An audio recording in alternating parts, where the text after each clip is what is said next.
Shalom sahabat Kalimatulu dimanapun berada. Apa kabar sahabat Kalimatulu semua? Saya berharap sahabat semua ada dalam keadaan sehat dan selalu di dalam pertolongan Tuhan kita Yesus Kristus. Terus dukung perkembangan channel ini dengan cara like, komen, dan subscribe.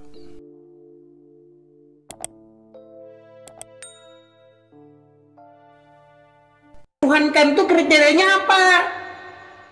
Ya, semacam kayak abang menyembah. Ngapain contohnya bersuruh-suruh pada Yesus gitu? Ya Yesus dengarkanlah gitu contohnya. Iya. Kalian berbuat seperti itu nggak pada Muhammad? Enggak, tetap pada Allah. Oke, contoh umat Muslim ketika gelar tikar di jalan mereka berkata, Ya Rasulullah, Itu Muhammadku, beda. dengarlah Iya. seruanku. Betul nggak kalian bilang begitu? Itu sholawat, bukan menyembah, itu sholawat. Tadi waktu Beda, kau beda. bilang kami berseru-seru kepada Yesus, ya Yesus dengarkanlah, kau bilang iya itu menuhankan. Sekarang giliran Muslim kau berseru-seru kepada Muhammad, itu bukan menuhankan. Gimana? Kau standar ganda kau nih, aduh. Beda, Bang. Kita sembahyangnya sholat, bang. Kalau abang kan sembahyangnya beda. Makanya saya bilang teman-teman nilaiin lah kan. Kalian sudah lihat kan? Bagaimana mereka ini berstandar ganda. Makanya saya bilang Beda, Bang. kalau ada orang Beribadah Islam, pun kita beda. kalau ada orang Islam ngomongin agama Kristen, namanya itu bukan penistaan, namanya dakwah. Tapi kalau sebaliknya, kalau orang Kristen ngomong Islam namanya penistaan. Makanya aku bilang, ngomong sama mereka ini memang kita harus punya dua standar ganda, harus punya dua standar. Bang, nggak masuk, bang. Oke lah bang, saya cari dulu muslim yang lebih waras dulu ya. Sampai ketemu lagi. Aku siap. udah bosan ngobrol sama muslim yang kayak gitu. Saya itu pengen ketemu sama muslim yang agak warasan dikit. Ya kayak gitulah, kalian ngajak ngobrol tuh nggak nyambung. Macet, otaknya macet. Makasih topinya Flagon, makasih Flagon. Teman-teman terima kasih ya yang support saya. Terima kasih teman-teman yang tap layar. Terima kasih juga teman-teman yang sudah share siaran ini. Teman-teman juga yang follow, saya ucapkan terima kasih teman-teman. Hati-hati kalau kasih gift nanti salah. Kalau nggak salah Aristoba itu kayaknya Kristen kalau nggak salah sih ya. Tapi nggak tahu juga. Dia kirim tadi malah nyasar ke temen lawan diskusi saya, ke muslim. Tapi tidak tahu ya, seingat saya tapi nggak tahu juga. Oke teman-teman ya, sebelum kita lanjutkan kembali, teman-teman, jikalau teman-teman dapati bahwa channel Edis TV ini cetar membahana, jikalau teman-teman dapati bahwa channel Edis TV ini keren, teman-teman bisa support Edis TV di yang tertera di layar ini teman-teman ya. Sekali lagi ya teman-teman ya, tuh yang tertera di layar, teman-teman tangkap layarnya. Ya, silakan tangkap layarnya teman-teman, support saya langsung di situ teman-teman ya. Teman-teman bisa baca sendiri. Silakan baca yang di layar itu dan tangkap layarnya, dan teman-teman support saya di situ teman-teman. Oke, kita lanjutkan kembali teman-teman. Kita lanjutkan kembali. Kita kasih naik ada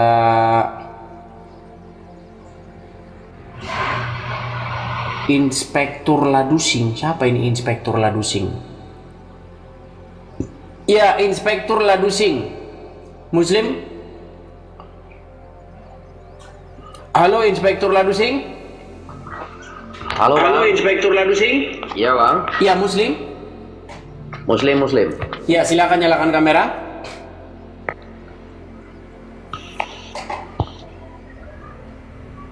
Halo? Bentar, bang.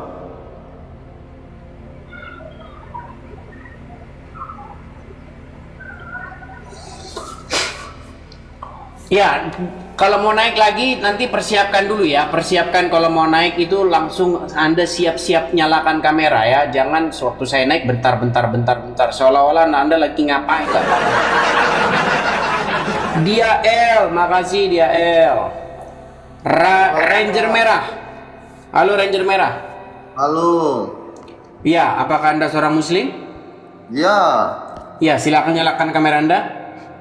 Iya bang, pakai baju lo bang ya. Apa? Pakai baju lo. Oh ya, pakai baju dulu ya.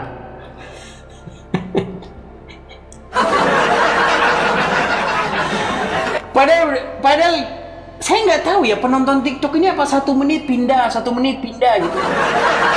Padahal yang barusan saya ngomong itu teman-teman, saya nggak tahu ya penonton TikTok ini gimana sistemnya. Apa dia 1 menit terus dia datang kemari, 1 menit datang kemari, gitu. Atau dia udah denger tapi dia nggak denger gitu gimana? Saya pusing loh. Kan sudah saya bilang. Ini saya bilang ya.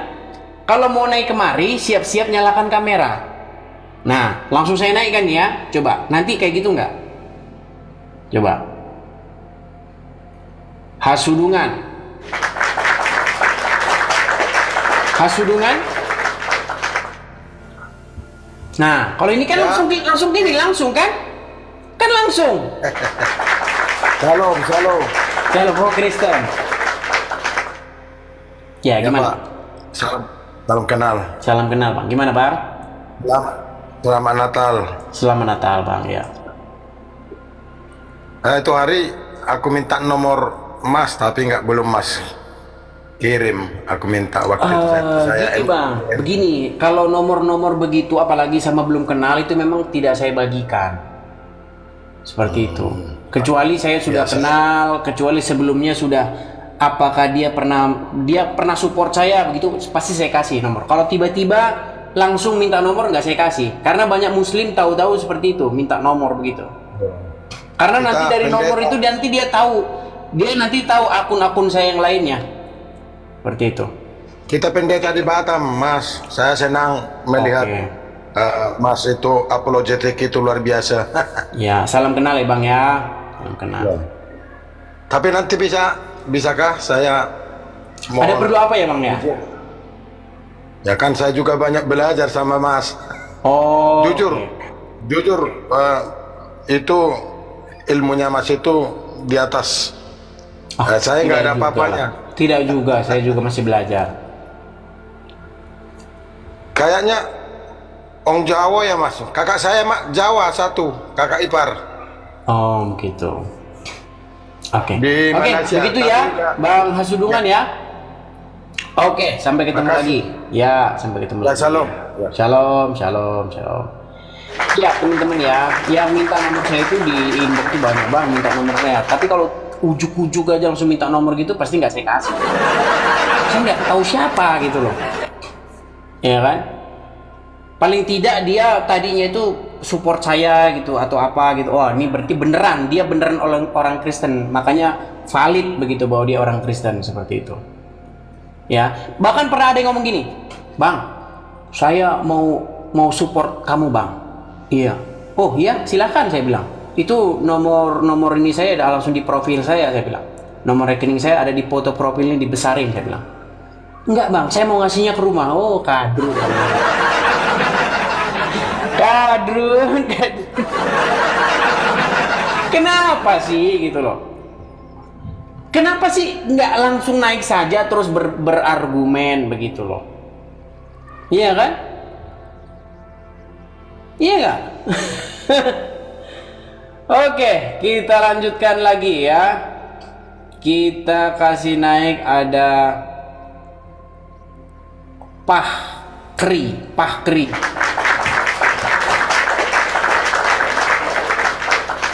Ya Pahkri. Selamat pagi menjelang siang. Ya pagi. Ya, silakan nyalakan kamera Anda Pak Kri. Oke, ntar ya. Nah ya.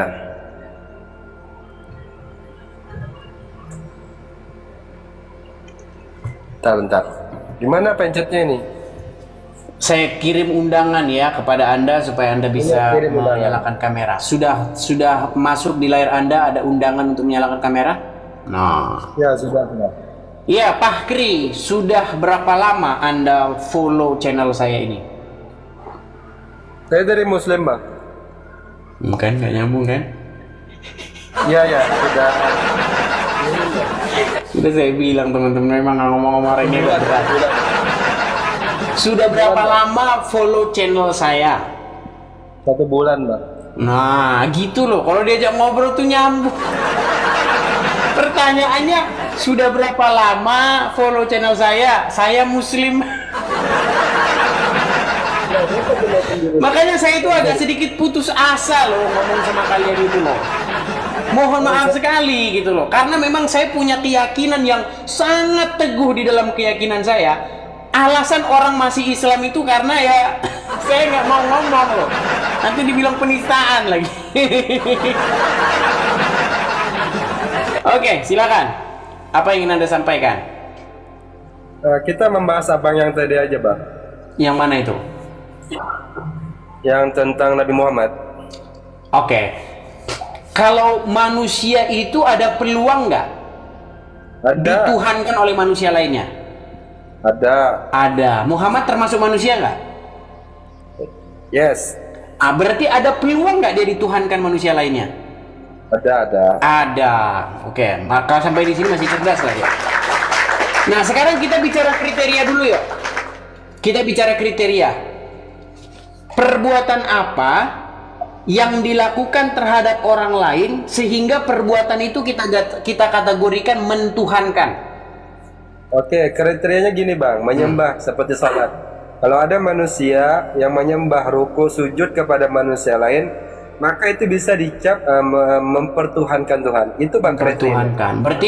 Berarti kalau nggak sholat nggak mempertuhankan. Itu kriteria dalam Islam. Kalau ada orang sujud kepada Coba manusia dalilnya, yang silakan lain, dalilnya. Kalau ada orang sujud kepada manusia lain berarti mentuhankan ya? ya, Oke. Di dalam surat Al-Baqarah ada satu narasi di situ Allah memerintahkan untuk sujud kepada Adam. Tahu? ya ada. Berarti itu menuhankan Adam. Oke, di situ kan sujudnya para ulama berbeda pendapat. Ada sujud. Ini kan beda lagi kan. Berarti gini, kita itu akan debat kusir kalau kita itu kayak gini modelnya. Tadi kamu bilang ketika seseorang sujud kepada manusia lainnya, maka itu menuhankan, betul?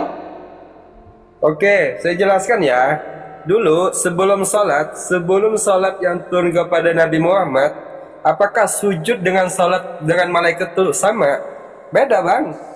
Kan salat itu turunnya di bumi kepada Nabi Ini makanya Muhammad. saya bilang udah berbelit-belit. Gini aja dah, gini.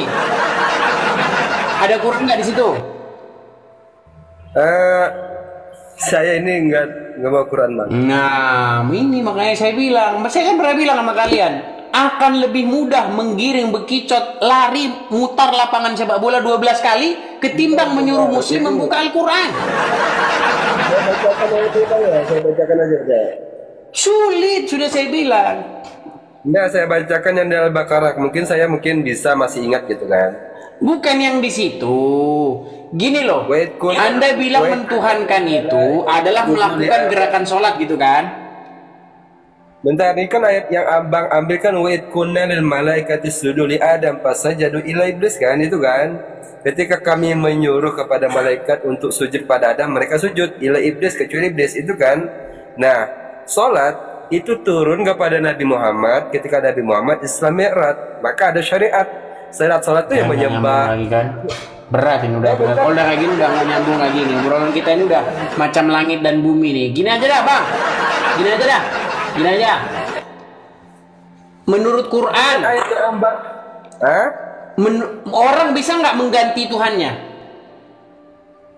Bisa, yang namanya keyakinan kan bisa berpindah-pindah. Berarti Tuhan bisa diganti. Bukan keyakinannya bisa diganti. Tuhannya bisa diganti nggak? Kalau dia keyakinannya berpindah, maka Tuhannya berganti, Bang. Itu Berarti logisnya, bisa Bang. diganti Tuhan ya? Ya, bisa. Kalau Itu sang keyakinan pencipta dia. bisa diganti nggak?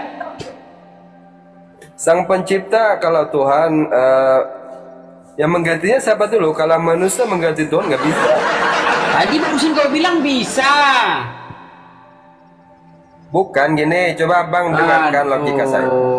Dengarkan. Ulang lagi ya.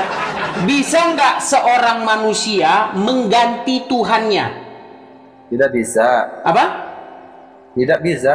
Berarti Tuhannya manusia sama semua, nggak bisa berganti. Tuhan yang mana dulu? Kalau manusia bisa diganti. Aduh, makin gak nyambung. Oke bang, cari lawan yang sepadan dulu denganmu bang ya. Sakit kepala aku ngobrol sama kamu. Ini gue bilang kayak gini, berat gitu, nggak nyambung orangnya. Makanya gue bilang alasan kenapa dia masih Islam itu ya karena kayak begitu. Coba kalau dia cerdasan dikit, ya nggak mungkin lagi di Islam. Oke, kita kasih nanya lagi ke Steffi. Halo Steffi. Steffi?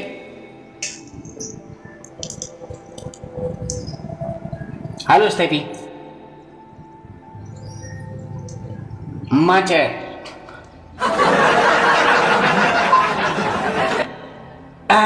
Ya teman-teman, pastikan kalau mau naik kemari, pastikan Anda siap ya. Jangan Anda pencet tombol naik terus Anda cuci piring. Nanti udah saya naikkan Anda nggak dengar. Makanya kalau dipencet tombol naik, siap-siap. Memang agak lama. Karena kan ada 1.800 orang nih yang nonton. Yang mengajukan permintaan naik kan juga ada banyak. Ya sabar. Tapi sabar itu jangan ditinggal cuci piring. Nanti giliran saya naikkan, saya panggil-panggil kau tak dengar.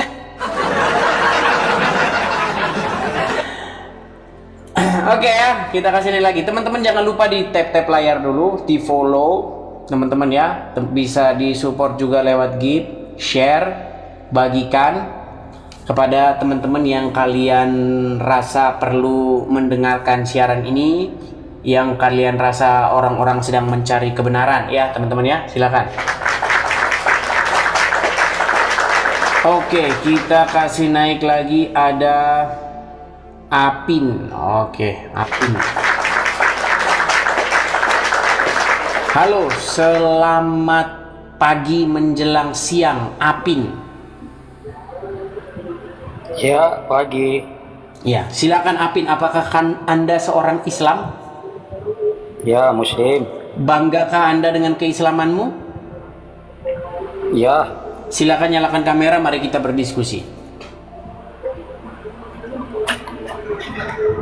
Tantar.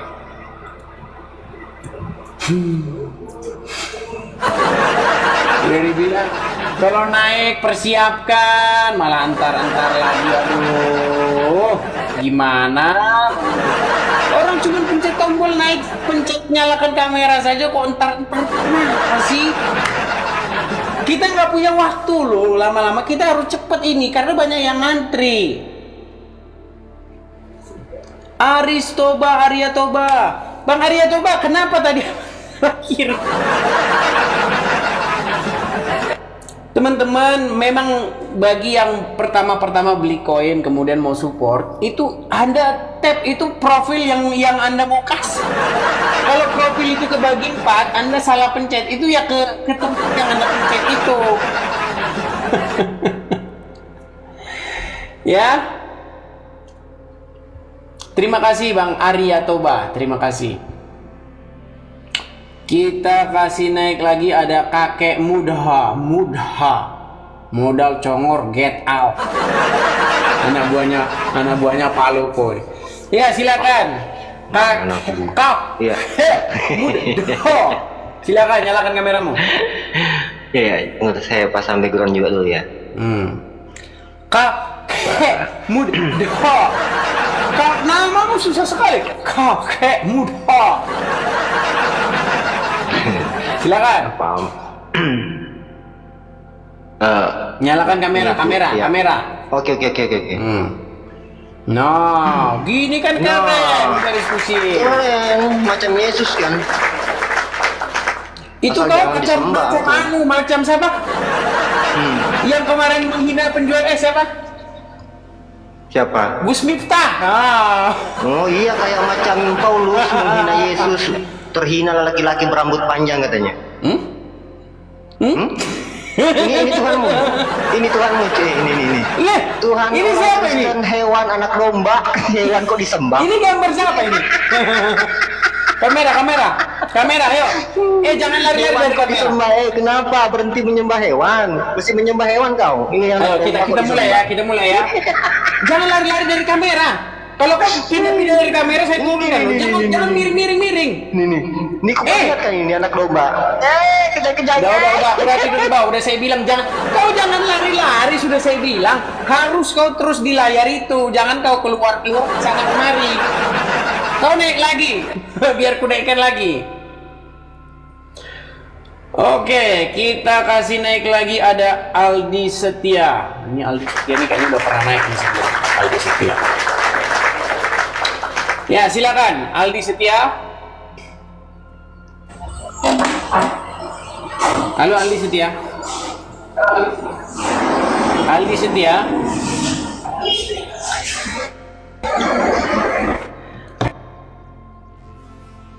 Baik, kita kasih turun lagi. Oh, udah nyalakan kamera dia. Tapi nggak kelihatan. Nah, kenapa dipanggil-panggil kok diam-diam aja Aldi Setia? Sinyalmu sedikit loh ini. Halo, Bang. Iya, dengar suara saya. The Bluetooth device is ready to pair. Halo, Bang. Salam kenal. Dengar suara saya? Udah. Delay. Cari sinyal dulu yang bagus ya. Abang bisa cari sinyal yang bagus? Udah, Bang. Udah bagus ini, Bang. Oke, silakan. Apa yang mau Anda Karena sampaikan? cuaca agak mendung-mendung gitu kan. Saya soalnya lagi di tengah jalan lagi usaha kan gitu kan, di toko kan gitu kan. Oh ya, silakan. Jadi silakan. agak berisik-berisik mobil lewat enggak apa-apa Enggak, ya, bukan Bang, ya? masalah. Kalau berisiknya nggak jadi masalah. Masalahnya suara saya itu terlambat kau terima.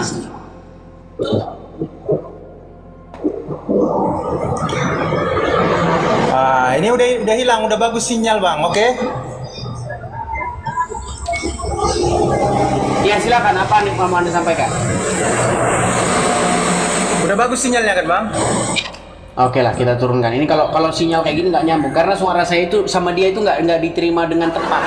Jadi ada delay begitu, makanya nggak nyambung. Ngobrol sama orang gitu setengah mati nanti.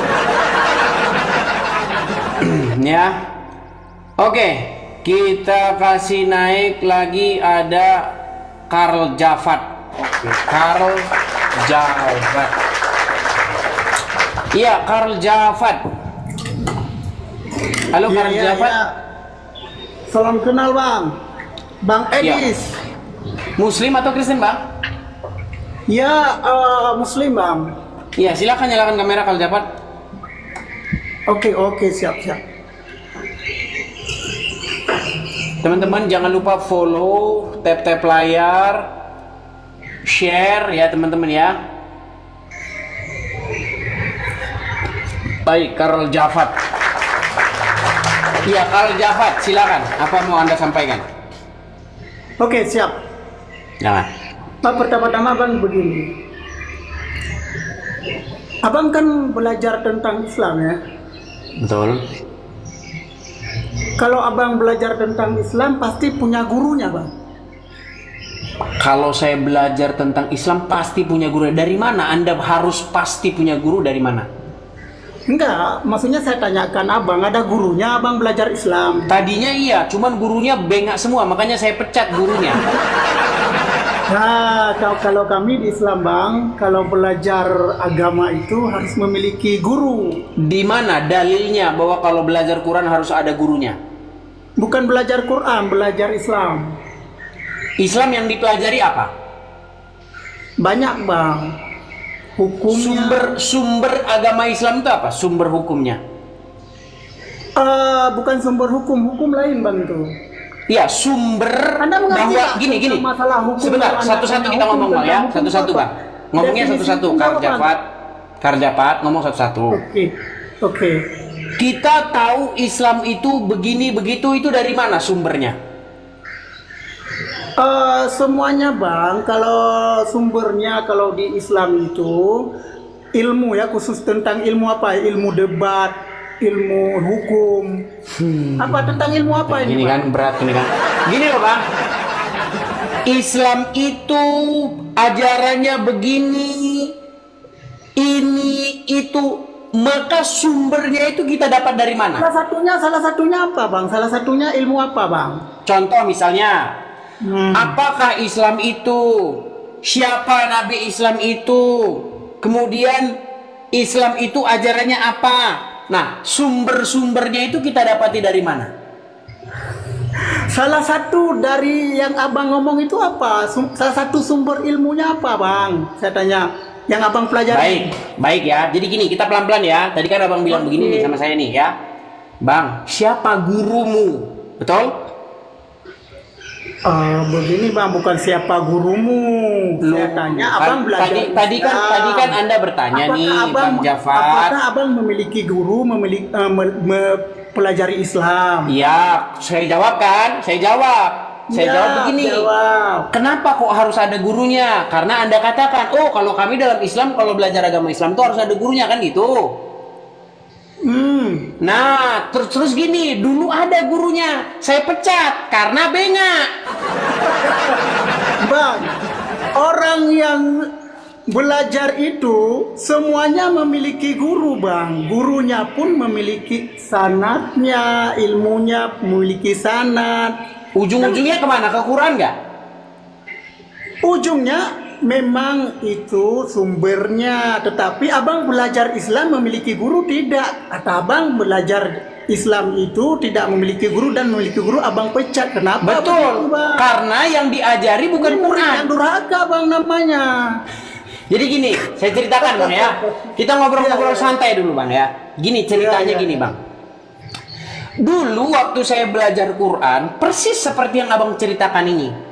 Baca Quran harus ada gurunya, harus paham harus paham nahwu, sorof, balaghah, mantik, macam-macam Bang dibilang macam-macam. Bang begini Bang, sebentar dulu belum selesai, dikit lagi.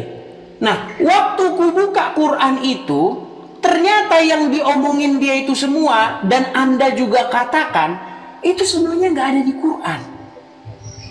Tidak ada di Quran kalau suruh paham Quran tuh harus paham nahwu sorof, nggak ada. Di dalam Quran tidak ada kalau mau baca Quran tuh harus pakai guru, nggak ada. Yang ada di dalam Quran itu, jika kamu ragu-ragu tentang apa yang kami wahyukan kepada kamu, maka tanyakanlah orang-orang yang membaca kitab sebelum kamu, yaitu ahli-ahli kitab. Bukan belajar kepada orang yang sesudah Muhammad meninggal. Nah, silakan.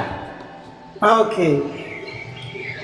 Ini versi kami Bang dalam Islam. Kalau belajar, kami memiliki harus ya, wajib ya dalam Islam itu. Ini untuk saya Bang. Kalau untuk abang mungkin lain ya.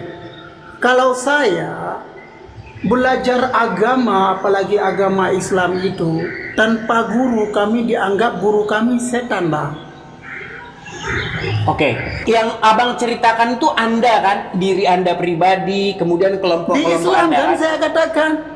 Iya, tapi di dalam Quran ada nggak itu? Wow.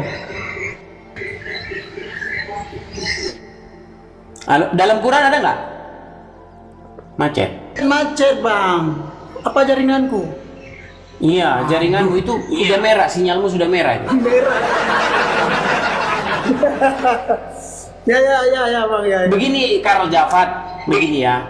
Yang Anda katakan itu, yang Anda ceritakan itu semua adalah omongan Anda pribadi, omongan guru Anda, omongan kawan-kawan Anda, bukan omongan Quran. Betul? Loh. Berat kan? Saya bilang kan berat kan? Bang, mana lebih gini Bang, mana lebih kuat Bang? Gini, mana lebih kuat? Omongan Quran atau omongan Anda? Begini Bang, ini saya contohkan Bang ya. Enggak, dijawab dulu Bang, biar enak kita Bang ya. Mana lebih kuat, omongan Anda atau omongan Al-Quran? Kalau omongan saya ambil dari Al-Quran. Ya Bang, yang ditanya mana yang lebih kuat? Loh, mana yang lebih kuat? Coba, mana yang lebih kuat? Omongan Anda apa Al-Quran? Logikanya, jika saya memakai referensi Al-Quran, maka kata-kata saya itu kuat. Oke, silakan. Di Quran mana kalau belajar Quran harus pakai guru? Lah kan, Bang, ini kan main logika sedikit, jangan ke sana dulu ya. Gini loh, enggak, gini Bang. Gini loh Bang, saya kan baca Quran. Saya baca Quran tuh. 100 kali lebih saya baca Al-Quran itu dari Al-Fatihah ke Anas, Anas balik lagi ke Al-Fatihah, sampai Quran saya itu. Abang belajar dari mana itu, Bang? Dari yang tertulis itu. Kok bisa Abang bicara yang tertulis? Ya karena di situ udah ada tulisannya, saya baca. Ya, di situ ada tulisannya, iya. Abang baca. Lalu iya. Abang belajarnya dari Al-Quran, lalu siapa yang ngajarin Abang? Nggak ada? Iya, tulisannya kan udah ada di situ. Enggak, yang ngajarin Abang bukan tulisannya. Quran itu sendiri. Yang ngajarin Abang itu siapa? Quran itu sendiri. Masa Quran itu kan benda mati, Bang. Masa kan ditulis gini sama ya gini. Sebentar gini. Saya kasih Anda contoh. Sebentar, pelan-pelan. Saya kasih Anda contoh. Ini HP. Ada HP ya. Oke, ada HP. Nah, di HP ini ada petunjuk, misalnya ada buku sampingnya, cara menyalakan handphone. Oke? Nah, di buku manualnya itu ada cara menyalakan handphone. Saya baca itu, cara menyalakan handphone, pencet ini. Kalau saya bilang gini, yang ngajarin saya cara menyalakan handphone adalah buku petunjuknya. Bisa nggak? Buku petunjuknya ditulis oleh orang yang menciptakan handphone, kan? Berarti gurunya itu, ya itulah Bang. Oh, Abang, masa itu nggak mungkin orang bisa menulis tanpa, ya kan? Berarti Anda ingin supaya saya berguru kepada orang yang menulis Quran? Loh, berguru pada menulis Al-Quran, kenapa ke situ? Itu kan tadi ke handphone. Kan kenapa ke Quran? Quran itu kan tulisan, oke? Iya. Dia berisi informasi, betul? Oke, betul. Kalau kita baca, kita akan tahu apa isinya, betul? Betul. Nah, waktu saya baca, nggak pernah ada di dalam Quran itu kalau kau mau belajar Quran harus sama guru ini. Nggak ada. Itu semua adalah dogma-dogma yang sudah didoktrin kepada orang-orang Islam supaya kalian itu berguru sama dia. Biar kau mondok sama dia. Masa begitu, Bang? Loh, sekarang begini, kenapa? Sebentar, gini Bang. Kenapa orang Islam sekarang mereka ingin sekali berkobar-kobar di hatinya supaya menyekolahkan anaknya ke pondok.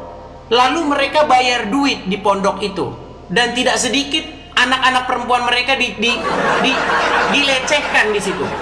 Oh, jangan ke situ, Bang. Sebentar, enggak, saya cuma ngomong sebentar. Sebentar kan dulu. Dengar dulu, saya belum selesai.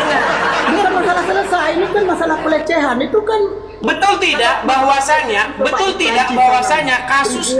kasus-kasus pelecehan terjadi terus-menerus dalam ribuan anak kecil di Sodomi di Prancis sana, kan orang Kristen itu. Kenapa Abang mesti ke situ larinya? Ini enggak, yang saya tanya sekarang begini, Oke, tema Abang dulu. Sekarang yang saya tanya begini. Tema. Di Quran mana? Makasih Kak Ni, terima kasih Kak Ni. Di Quran mana ada kata-kata bahwa kalau mau belajar Quran harus belajar sama ustadz? Di mana? Bang, begini Bang, kalau tentang itu semua itu tidak tertulis. Ini terakhir. Ada nggak dalam Quran kalau mau paham Quran kau harus belajar sama ustadz ini, guru ini, ada nggak? Tidak ada itu, Bang. Tidak ada. Berarti kalau kita merujuk kepada Quran, yang kau katakan itu salah, betul nggak? Tidak. Oke, tolong tunjukkan bahwa kalau belajar Quran harus belajar sama ustadzmu. Silakan. Oke, saya beri contoh, Bang ya. Anda kan memiliki seorang ibu. Oke Bang, sampai ketemu lagi. Ini botol setengah mati. Dulu saya bilang, sudah saya bilang, apa yang ada di Quran itu berbeda dengan apa yang kalian ajarkan. Di Quran itu nggak ada namanya sholat begini, tangannya begini gitu kan, terus begini, tolek di sini, begini. Nggak ada, itu nggak ada sholat kayak begitu di Quran, itu nggak ada.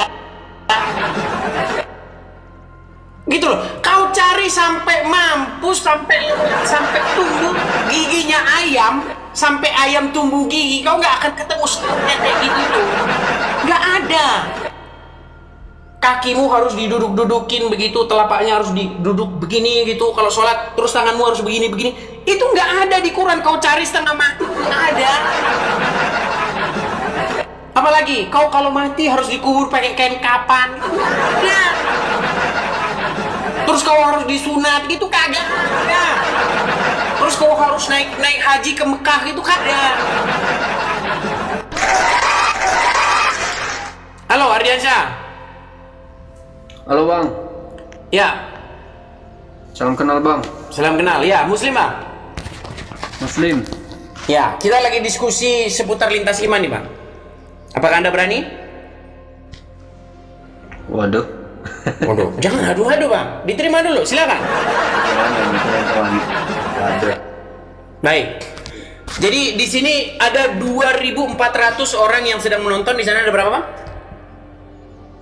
Di sini ada 100 orang. 100 orang. Baik. Jadi gini bang. Saya ini orang Kristen bang.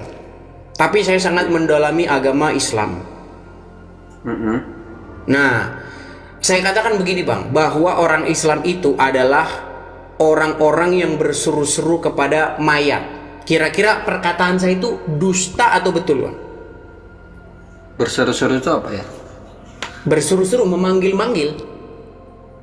Manggil-manggil mayat. Iya. Betul atau tidak? Kalau pendapat saya nih ya, pendapat saya.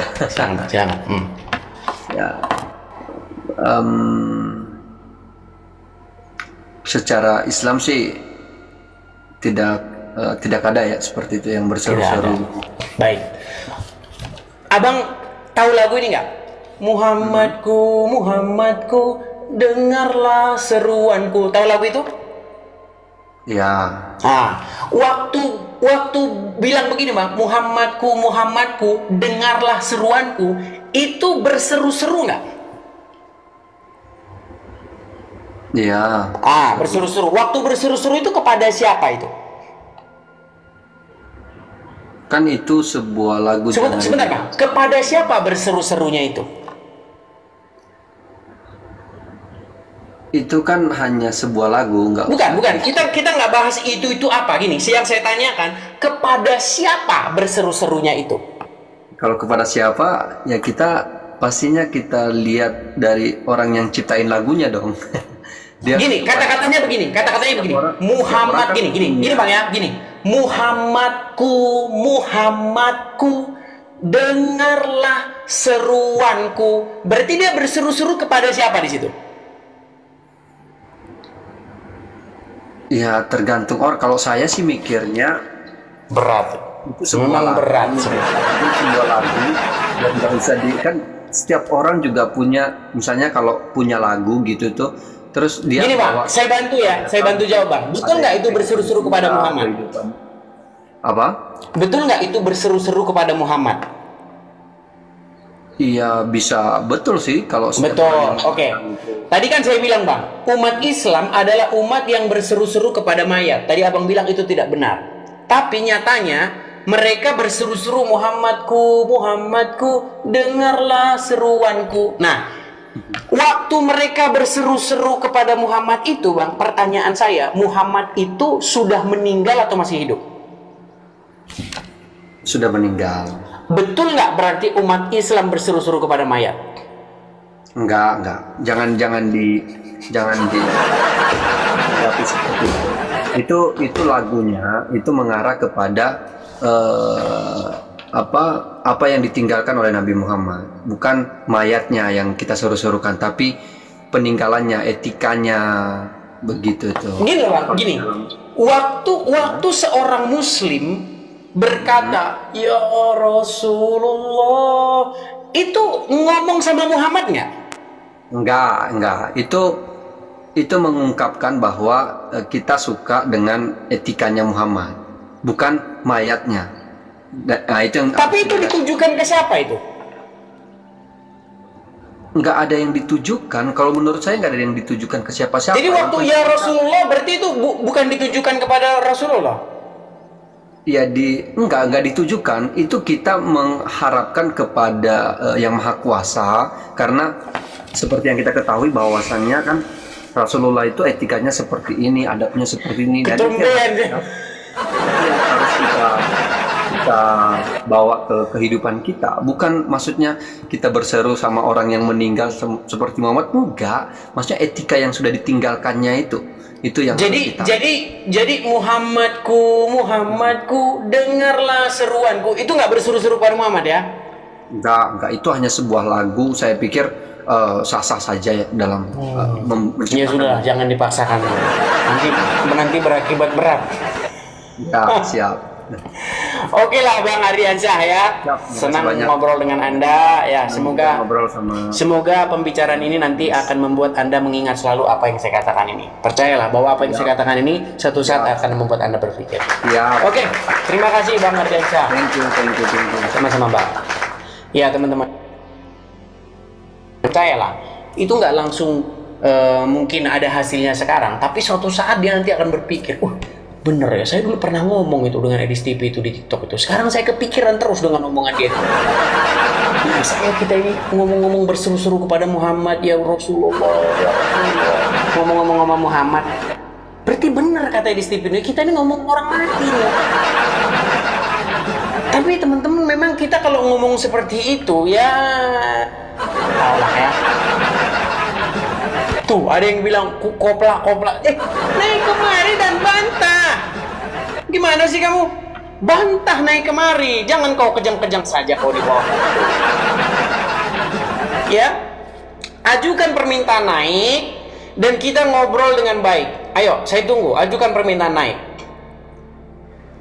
Ya, baik teman-teman, sambil menunggu teman-teman naik, teman-teman perhatikan layar teman-teman. Saya akan mengiklankan lagi teman-teman, terutama saudara-saudaraku di dalam Tuhan Yesus Kristus. Teman-teman, jikalau teman-teman dapati bahwa channel Edis TV ini cetar membahana, jikalau kalian dapati channel Edis TV ini keren, patut disupport, patut didukung, teman-teman bisa support saya lewat yang tertera di layar itu teman-teman ya. Silakan teman-teman kalau ingin berkolekte, teman-teman yang ada berkat berlebih, teman-teman bisa berkolekte di situ teman-teman yang ada di layar. Silakan tangkap layarnya.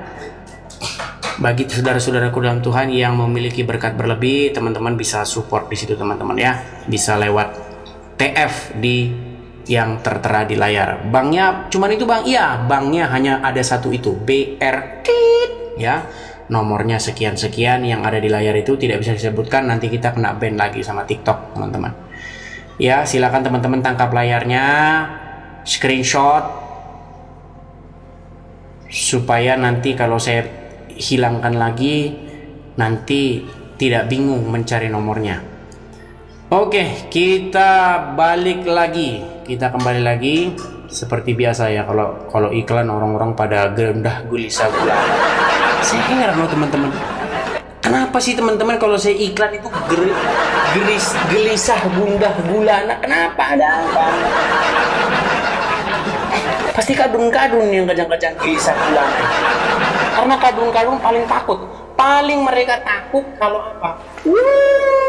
Makasih Bang Nyaprut. Makasih Bang Nyaprut. Terima kasih Bang Nyaprut, makasih. Teman-teman kalau lewat tok-tok ini sebenarnya tanpa ini ya, tanpa bermaksud apa-apa ya.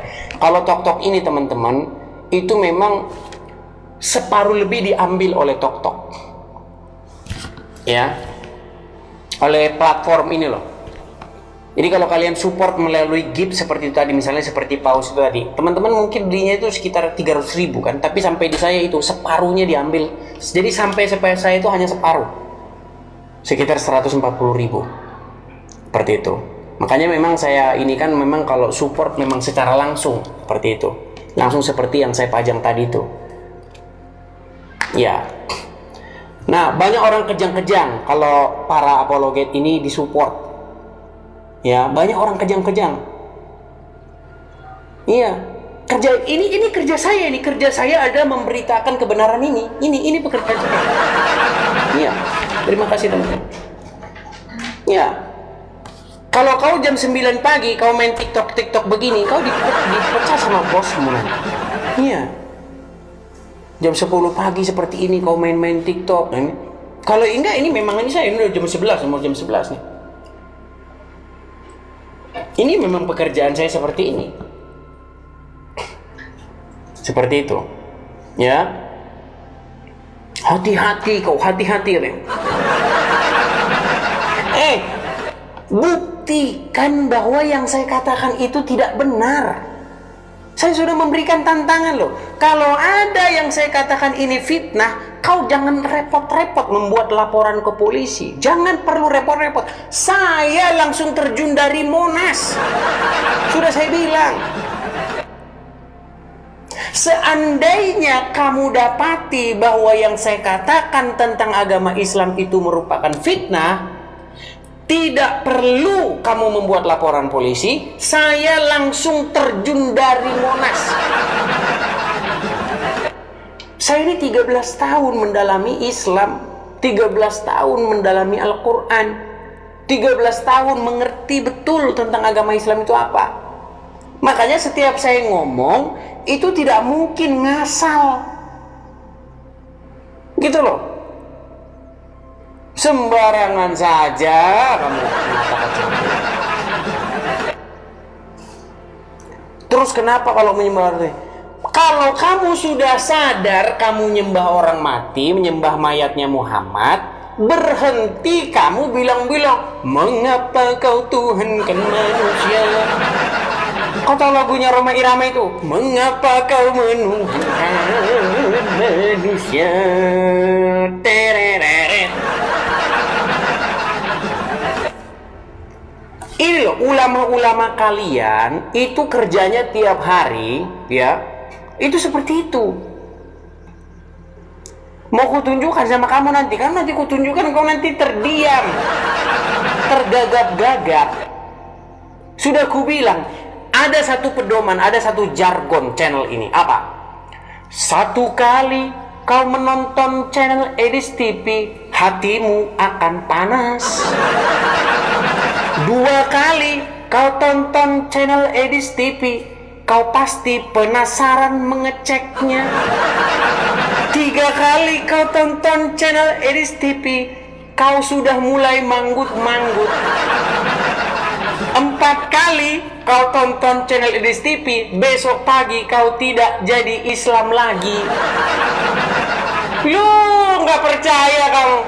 Kalau baru pertama kali kau tonton, memang kau panas, hatimu panas kau. 2 kali kau tonton, yang kau periksa, bener nggak yang udah mulai di TV? Benar.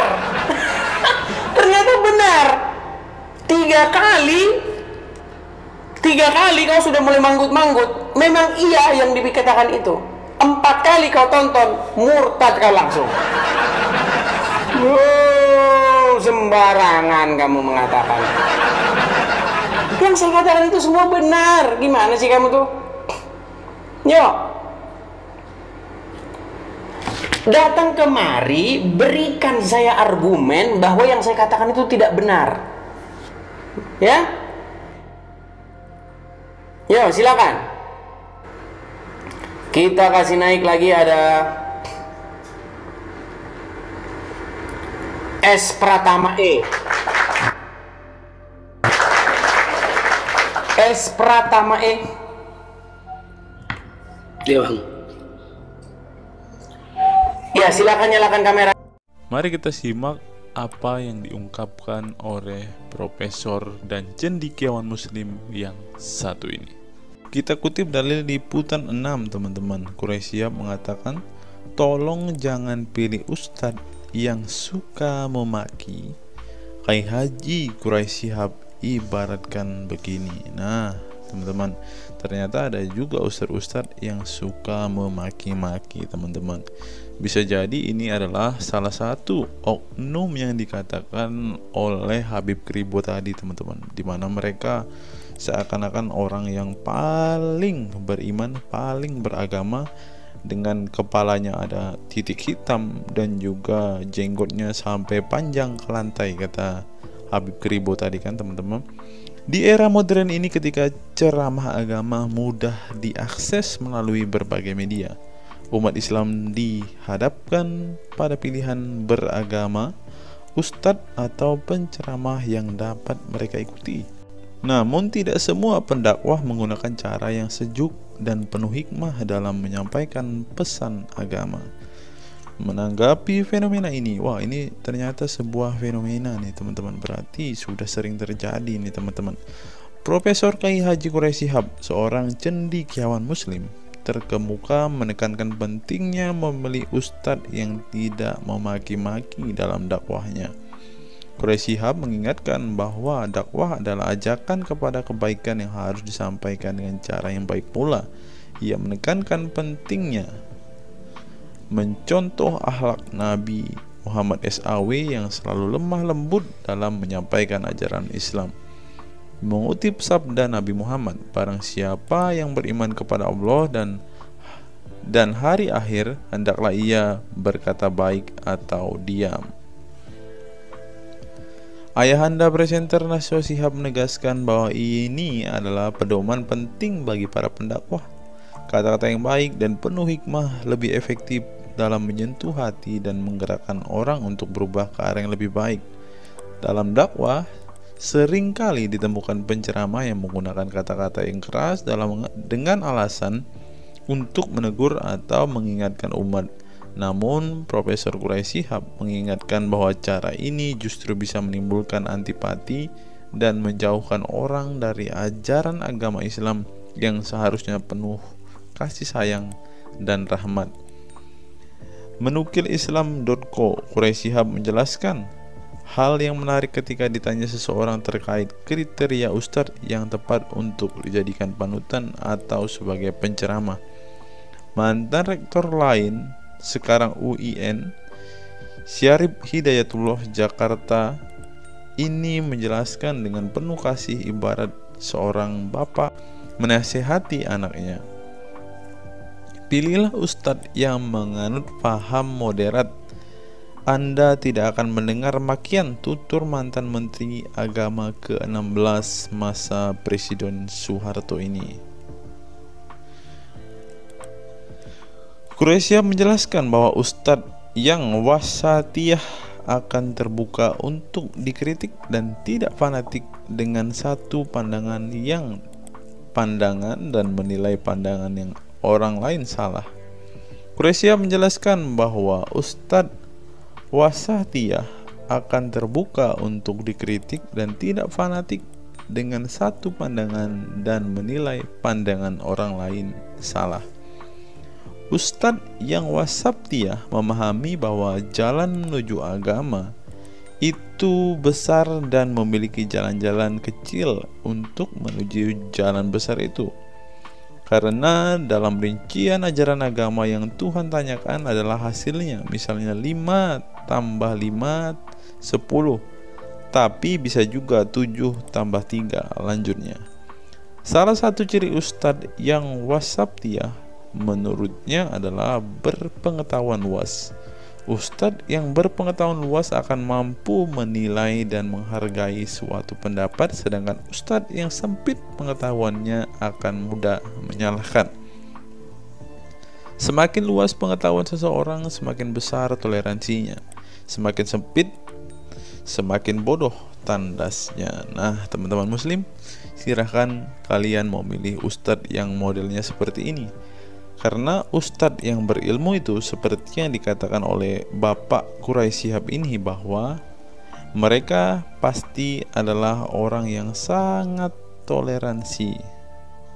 Tetapi jika ustadzmu kamu dapati tidak bisa bertoleransi atau orang yang intoleran, maka mereka bisa dikatakan ustadz yang BODOH, kata Quraisy Shihab. Nah, pertanyaannya adalah, apakah Zuma termasuk standar ustadz yang baik atau ustadz yang toleran? Mari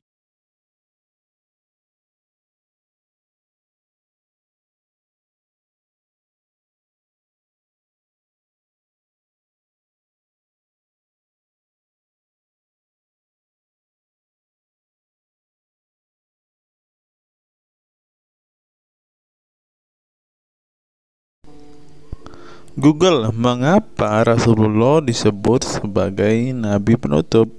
Apa alasannya? Alasannya mengapa Nabi SAW disebut Rasul terakhir adalah karena Allah SWT telah menunjukkan langsung sebagai penutup para Nabi dan Rasul. Hal ini tercantum dalam Al-Quran yang merupakan firman Allah. Di sini dituliskan, mengapa Muhammad atau Nabi SAW disebut Nabi terakhir? Mari kita baca ya. Katamul Anbiya merupakan salah satu julukan Nabi Muhammad yang berarti penutup para nabi, sesuai dengan firman Allah SAW dalam surat Al-Ashab ayat 40 yang berbunyi, artinya Muhammad itu sekali-sekali bukanlah bapak dari seorang laki-laki di antara kamu, tetapi dia adalah Rasul Allah dan penutup nabi-nabi, dan adalah Allah Maha mengetahui segala sesuatu. Nabi Muhammad SAW merupakan nabi terakhir yang Allah utus untuk menyempurnakan agama-agama sebelumnya. Al-Quran merupakan kitab Allah yang menyempurnakan kitab-kitab sebelumnya, sehingga tidak perlu ada kitab lain karena Al-Quran merupakan kitab Allah yang menyempurnakan kitab-kitab sebelumnya, sehingga tidak perlu ada kitab lain karena Al-Quran sebagai kitab terakhir.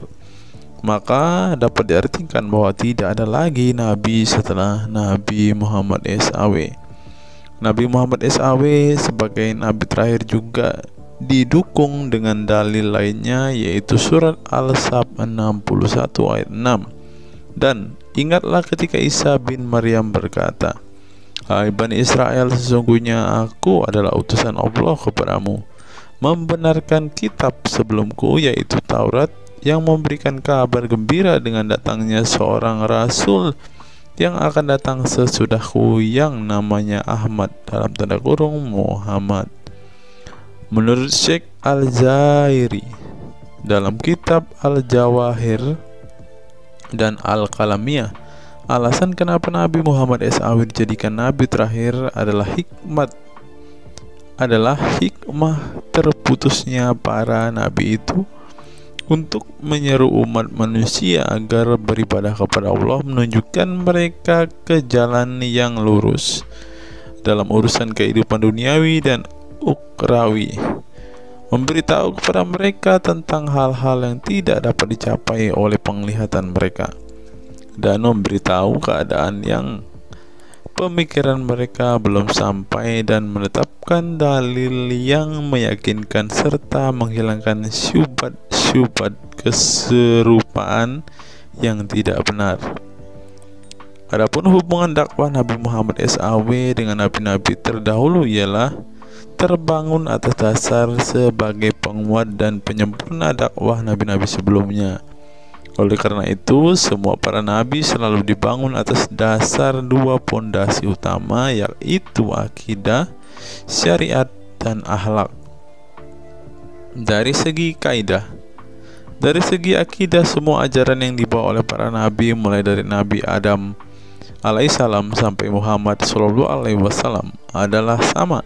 Tidak ada beda antara nabi satu dengan nabi yang lainnya. Semuanya mengajarkan keimanan terhadap keesaan Allah SWT, yaitu dengan membersihkan dari segala sifat yang tidak layak baginya, dan mengimani adanya hari kiamat serta adanya surga dan neraka.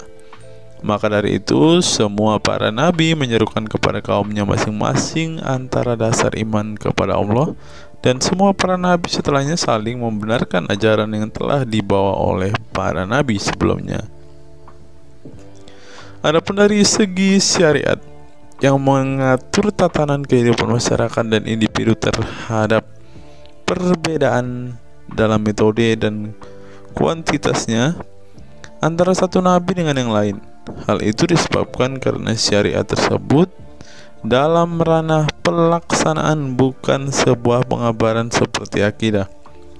Perkembangan zaman dan perbedaan bangsa yang satu dengan bangsa yang lainnya turut mempengaruhi syariat mereka satu sama lain. Diutusnya satu nabi itu adalah khusus untuk umatnya pada waktu itu, bukan umum untuk semua manusia. Sebuah hukum syariat terbatas dalam ruang lingkup yang sempit sesuai dengan umatnya pada waktu itu secara khusus. Nah, dari bagian pertama ini kita mengetahui teman-teman mengapa Rasulullah ini dikatakan sebagai nabi penutup, karena Rasulullah juga mengajarkan kepada keesaan Allah, teman-teman. Nah, seperti yang terus di sini. Semuanya mengajarkan keimanan terhadap keesaan Allah SWT, yaitu dengan membersihkan dari sifat segala yang tidak layak baginya dan mengimani adanya hari kiamat dan adanya surga dan neraka. Salah satu alasan mengapa Rasulullah disebut sebagai nabi penutup adalah ini, teman-teman. Mari kita lihat fakta berikutnya. Menurut kumparan, teman-teman, alasan mengapa Rasulullah SAW disebut nabi terakhir, teman-teman. Mari kita simak ya. Saya berharap teman-teman tidak bosan mendengar setiap fakta-fakta yang kita bukakan ini, karena dengan melihat fakta-fakta ini setidaknya kita belajar, teman-teman, dan dapat memaklumi mengapa sih saudara-saudara muslim kita itu sangat-sangat menjunjung tinggi Rasulullah, teman-teman. Mari kita simak. Nabi Muhammad SAW adalah nabi yang ke-25 dalam Al-Quran. Sebagai umat Islam, kita diwajibkan mempercayai bahwa tidak ada rasul lain setelah kematian Nabi Muhammad SAW. Sebenarnya mengapa Nabi SAW disebut rasul terakhir? Bukan tanpa alasan Allah SWT memilih Nabi Muhammad SAW sebagai rasul terakhir, sehingga kita dilarang untuk mempercayai bahwa adanya rasul setelah Nabi Muhammad SAW meninggal dunia, bahkan sampai memiliki cara pandang berbeda dengan beliau. Nah, jadi teman-teman kita, saudara-saudara kita tidak percaya ada nabi setelah Nabi Muhammad, teman-teman. Terlebih ada yang nabi yang membawa ajaran-ajaran yang berbeda dari apa yang diajarkan oleh Rasulullah. Berikutnya, alasan dibalik Nabi Muhammad SAW disebut rasul terakhir. Nabi Muhammad SAW ditunjuk menjadi rasul terakhir Allah SWT dan mendapatkan Al-Quran yang merupakan kitab sempurna dari kitab-kitab sebelumnya. Nah, mereka percaya juga kitab mereka adalah kitab yang paling sempurna, karena kitab-kitab sebelumnya tidak sempurna, maka disempurnakan oleh Al-Quran, teman-teman. Artinya, wahyu yang sudah diterima Nabi Muhammad SAW sudah terputus sejak beliau meninggal dunia. Ibnu Katsir menjelaskan, ini merupakan nikmat Allah Subhanahu wa Ta'ala yang terbesar atas umat ini. Allah Subhanahu wa Ta'ala telah menyempurnakan untuk mereka agama mereka, sehingga mereka tidak lagi membutuhkan agama selain agama mereka. Mereka tidak pula membutuhkan nabi selain nabi mereka. Oleh karena itu, Allah Subhanahu wa Ta'ala menjadikannya sebagai penutup para nabi. Allah Subhanahu wa Ta'ala mengutus beliau kepada manusia dan kepada jin. Nah, jadi teman-teman, Rasulullah juga bukan hanya dikirim kepada umat muslim, kepada manusia-manusia yang percaya dan memutuskan untuk memeluk agama Islam saat ini, ternyata juga kepada para jin, teman-teman. Allah Subhanahu wa Ta'ala berfirman, artinya Muhammad itu sekali-kali bukanlah bapak dari seorang laki-laki di antara kamu, tetapi dia adalah Rasulullah dan penutup nabi-nabi, dan adalah Allah Maha mengetahui segala sesuatu.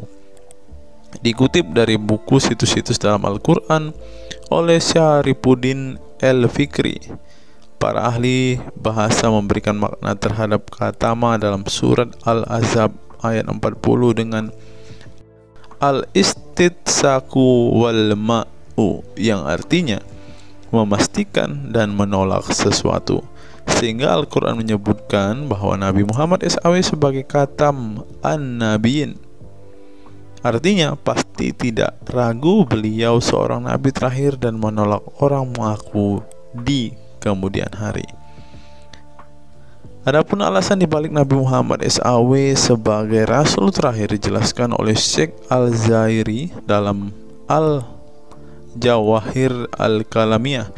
Sebenarnya Nabi kita Muhammad dikatakan sebagai penutup para nabi itu hanya karena sesungguhnya hikmat terputusnya para nabi itu menyeru umat manusia agar beribadah kepada Allah, menunjukkan mereka ke jalan yang lurus dalam urusan kehidupan duniawi dan ukhrawi, memberitahu kepada mereka tentang hal-hal yang tidak dapat dicapai oleh penglihatan mereka, dan memberitahu keadaan yang pemikiran mereka belum sampai, dan menetapkan dalil yang meyakinkan serta menghilangkan syubhat-syubhat keserupaan-keserupaan yang tidak benar.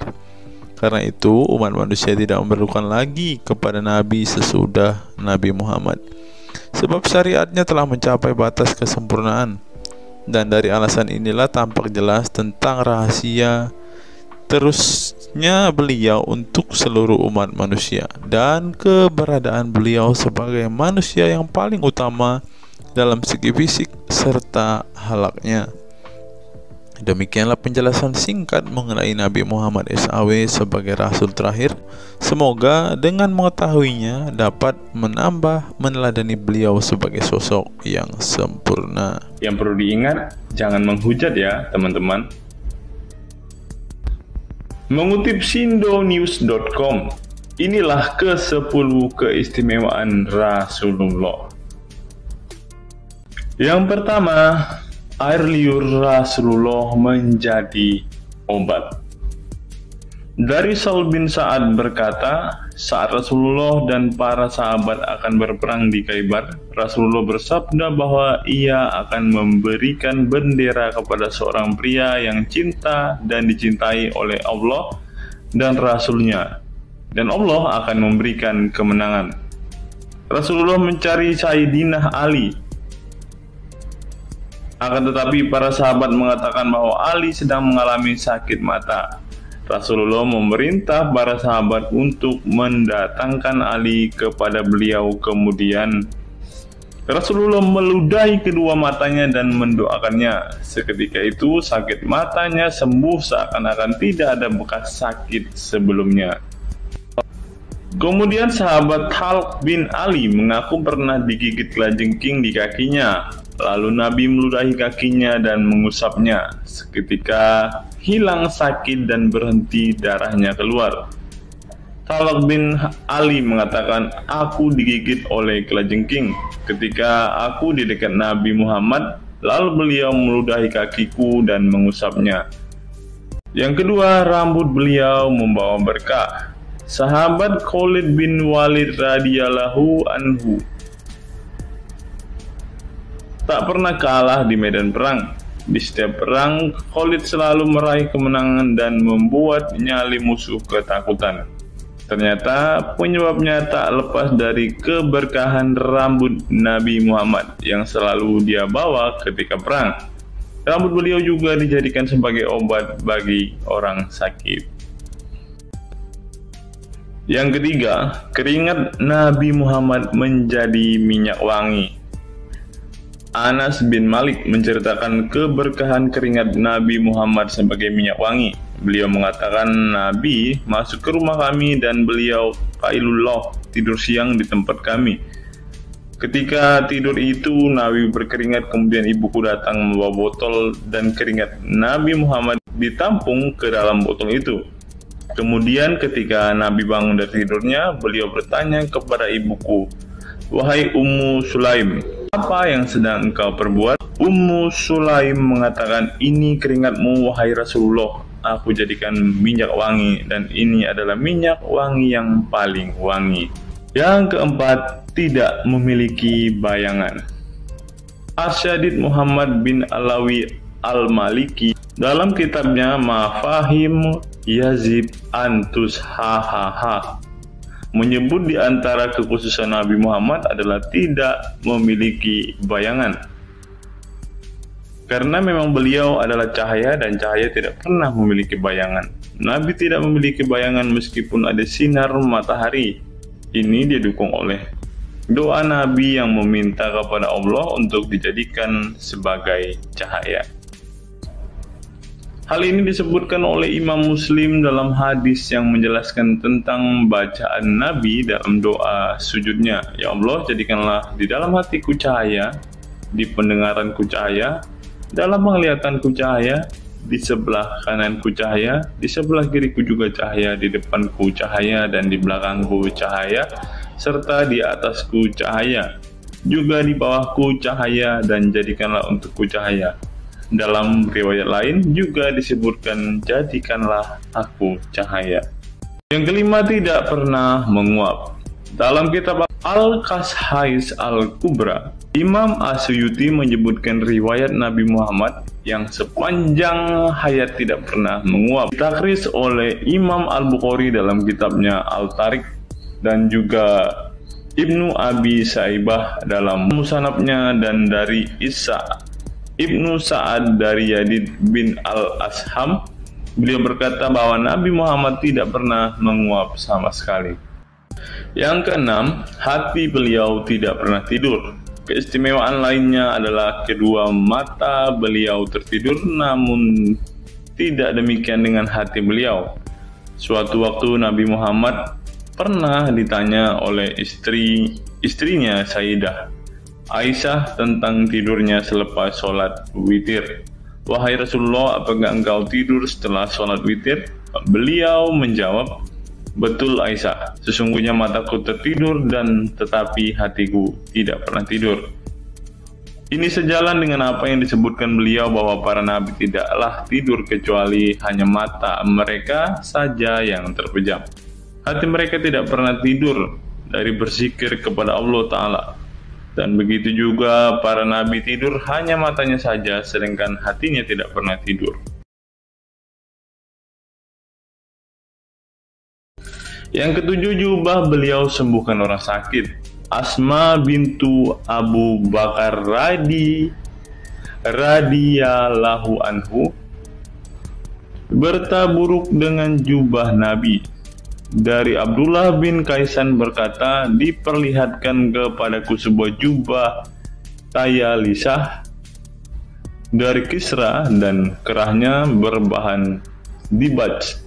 Juga kedua sisinya dijahit dengan dibaj. Asma berkata kepada budaknya, "Wahai Abdullah, jubah ini dahulu ada pada Aisyah hingga ia wafat. Setelah Aisyah wafat, aku pun mengambilnya. Dulu Rasulullah sering memakai jubah ini. Kami pun biasa mencuci jubah ini dengan air untuk menyembuhkan orang yang sakit." 8. Darah bekam Nabi diminum sahabat. Darah Rasulullah benar-benar barokah. Sahabat Abdullah bin Zubair radhiyallahu anhu pernah meminum darah Nabi. Diceritakan Abdullah datang kepada Rasulullah ketika beliau sedang berbekam. Setelah Rasulullah selesai, maka beliau memberikan darah berbekam itu sambil berkata, "Pergilah dan sembunyikan darah ini dari manusia." Maka aku pergi dan meminum darah itu. Selepas itu aku mendatangi Rasulullah kembali. Lalu Rasulullah bertanya, "Apa yang kamu lakukan?" Abdullah menjawab, "Aku sudah sembunyikan darah itu di tempat yang tidak boleh dilihat oleh manusia." Baginda Nabi berkata lagi, "Jangan-jangan kamu telah meminumnya?" Beliau menjawab, "Ya, aku telah meminumnya, wahai Rasulullah." Setelah meminum darah itu, Nabi Muhammad berkata kepada Abdullah, "Sungguh engkau telah menjaga dirimu dari api neraka." Yang ke-9, tidak pernah ihtilam atau dalam tanda kurung mimpi basah. Ihtilam adalah keluarnya air mani karena sebab mimpi atau fantasi. Di Indonesia sering disebut dengan mimpi basah. Dan itu tidak pernah terjadi pada Nabi Muhammad. Dalam kitab hadis Al-Mu'jam Al-Kabir, Imam At-Tabarani mengeluarkan sebuah riwayat dari Ibnu Abbas bahwasannya Nabi Muhammad tidak pernah ihtilam atau mimpi basah. Yang ke-10 yang terakhir, teman-teman, dapat melihat dan mendengarkan ringkihan langit. Dari sahabat Abu Dzar, Nabi Muhammad bersabda, "Sesungguhnya aku melihat apa yang kalian tidak lihat, dan aku mendengar apa yang kalian tidak dengar, ringkihan langit. Dan memang pantas langit bersuara ringkih, karena di setiap jarak 4 jari di langit ada malaikat yang menaruh keningnya dan sujud kepada Allah. Demi Allah, seandainya kalian mengetahui apa yang aku ketahui, kalian akan sedikit tertawa dan banyak menangis. Keistimewaan lain dari Nabi Muhammad disebutkan ketika beliau buang air tidak ada bekasnya sama sekali. Dalam kata lain, semua kotoran beliau ditelan bumi, tak sedikit pun yang tertinggal. Beliau juga mampu melihat ke belakang dengan jelas sebagaimana beliau melihat ke depan. Itulah ke-10 keistimewaan Nabi Muhammad yang juga menjadi bukti kenabian beliau. Rasulullah adalah manusia sebagaimana umatnya, akan tetapi Allah menjadikan beliau sebagai manusia yang tidak seperti manusia pada umumnya.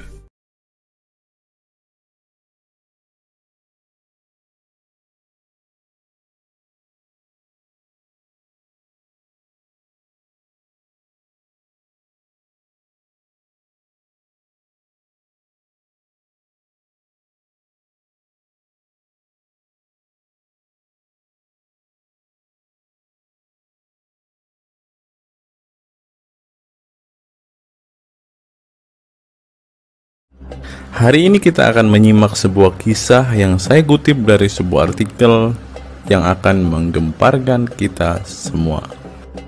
Karena kisah ini berisi sebuah cerita tentang para sahabat Nabi Muhammad yang katanya masuk surga. Bagaimana mungkin para sahabat ini bisa masuk surga? Sedangkan junjungan mereka sendiri pun tidak mempunyai kepastian surga. Seperti yang diungkap Bapak Quraisy Shihab berikut ini. Tidak benar, saya ulangi, tidak benar bahwa Nabi Muhammad sudah dapat jaminan surga. Mendengar apa yang dikatakan Bapak Quraisy Shihab tadi, jelaslah bahwa Rasulullah pun tidak pasti masuk surga. Bagaimana mungkin para sahabat masuk surga jika sang junjungan sendiri tidak punya kepastian surga?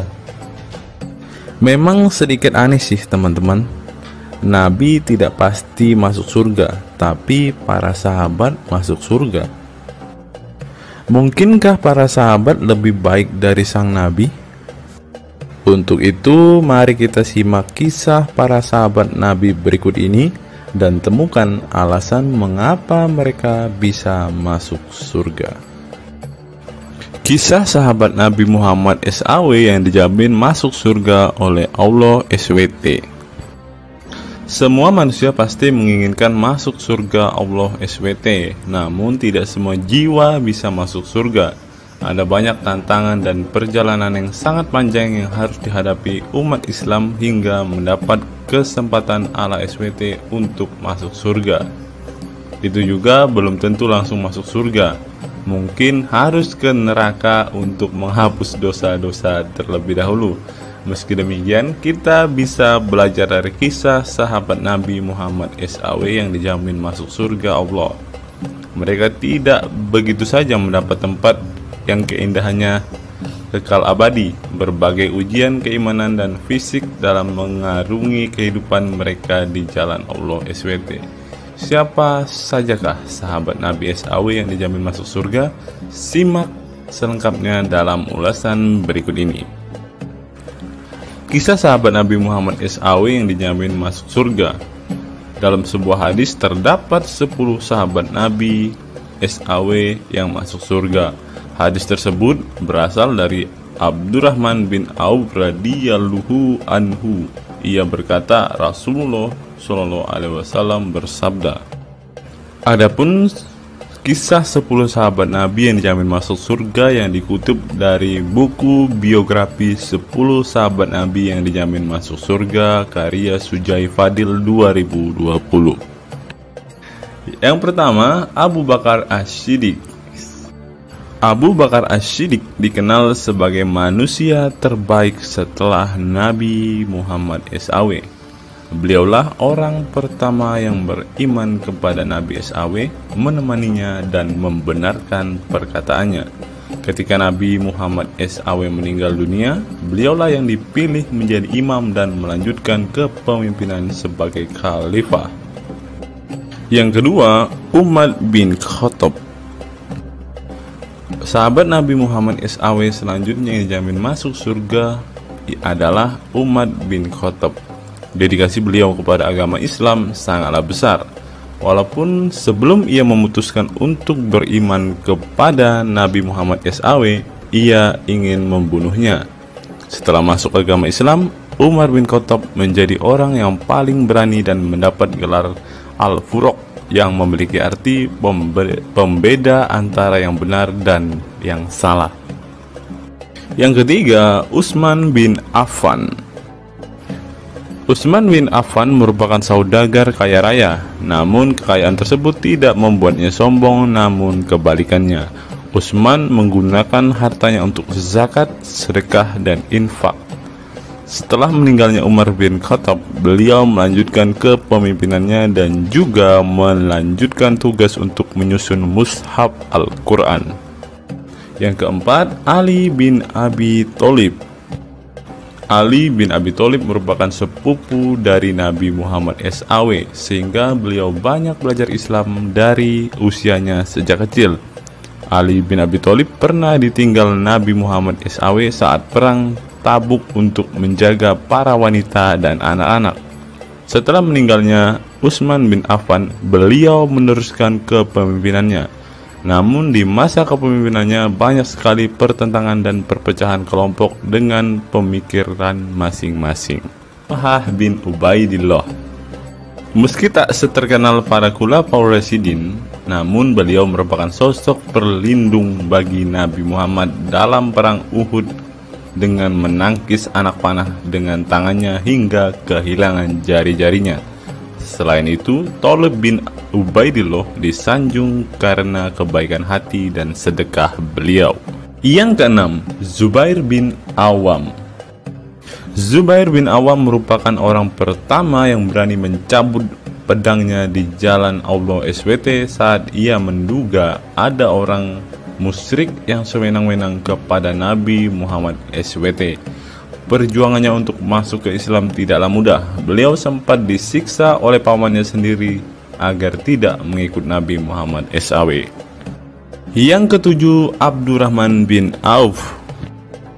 Abdurrahman bin Auf merupakan seorang saudagar yang kaya raya. Walaupun seorang yang berlimpah harta, beliau banyak menggunakan hartanya untuk kaum muslimin. Ketika mendengar bahwa dirinya akan masuk surga, Abdurrahman bin Auf khawatir apakah layak masuk surga dan merasa dirinya bukanlah siapa-siapa.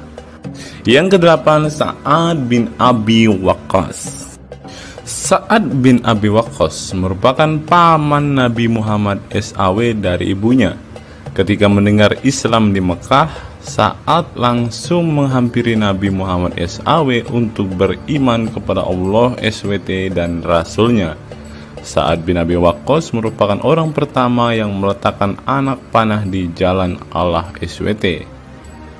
Beliau juga dipilih menjadi komandan perang Qadisiyah dan diangkat menjadi gubernur Kufah di masa kepemimpinan Utsman bin Affan. Yang kesembilan, Sa'id bin Zaid. Apabila seseorang yang mampu membuat Umar bin Khattab yang keras bisa masuk ke dalam Islam, beliau adalah Sa'id bin Zaid dan istrinya Fatimah bin Khattab. Beliau mengadakan pertemuan di Darul Arqam dan sebelumnya menyampaikan dakwah di dalamnya. Sa'id bin Zaid tidak pernah absen dari peristiwa penting dan peperangan bersama Nabi Muhammad SAW kecuali di perang Badar. Yang ke-10, Abu Ubaidah bin Jarrah. Abu Ubaidah bin Jarrah merupakan seorang sahabat Nabi Muhammad yang lemah lembut namun cekatan. Beliau termasuk salah satu generasi pertama yang masuk Islam. Ketika perang Uhud, 2 gigi depannya copot, malah tampilan dirinya makin bagus. Giginya ompong dikarenakan ia mencabut 2 rantai yang masuk melalui lubang kancing topi besi di wajah Nabi Muhammad SAW karena terkena tebasan. Dari 10 kisah tadi, semua sahabat Nabi itu terkenal dengan perbuatan baiknya. Apakah standar umat muslim masuk surga adalah dengan berbuat baik? Perbuatan baik tentu tidak dapat menyelamatkan. Seorang ustadz pernah berkata seperti ini. Mengantarkan kita masuk ke surga itu bukan amal perbuatan kita. Kita semua masuk ke dalam surga Allah kelak itu lantaran mendapat anugerah dari Allah dan mendapat rahmat dari Allah. Jadi bukan karena amal ibadah kita. Apa tanggapan teman-teman setelah menyimak kisah ini?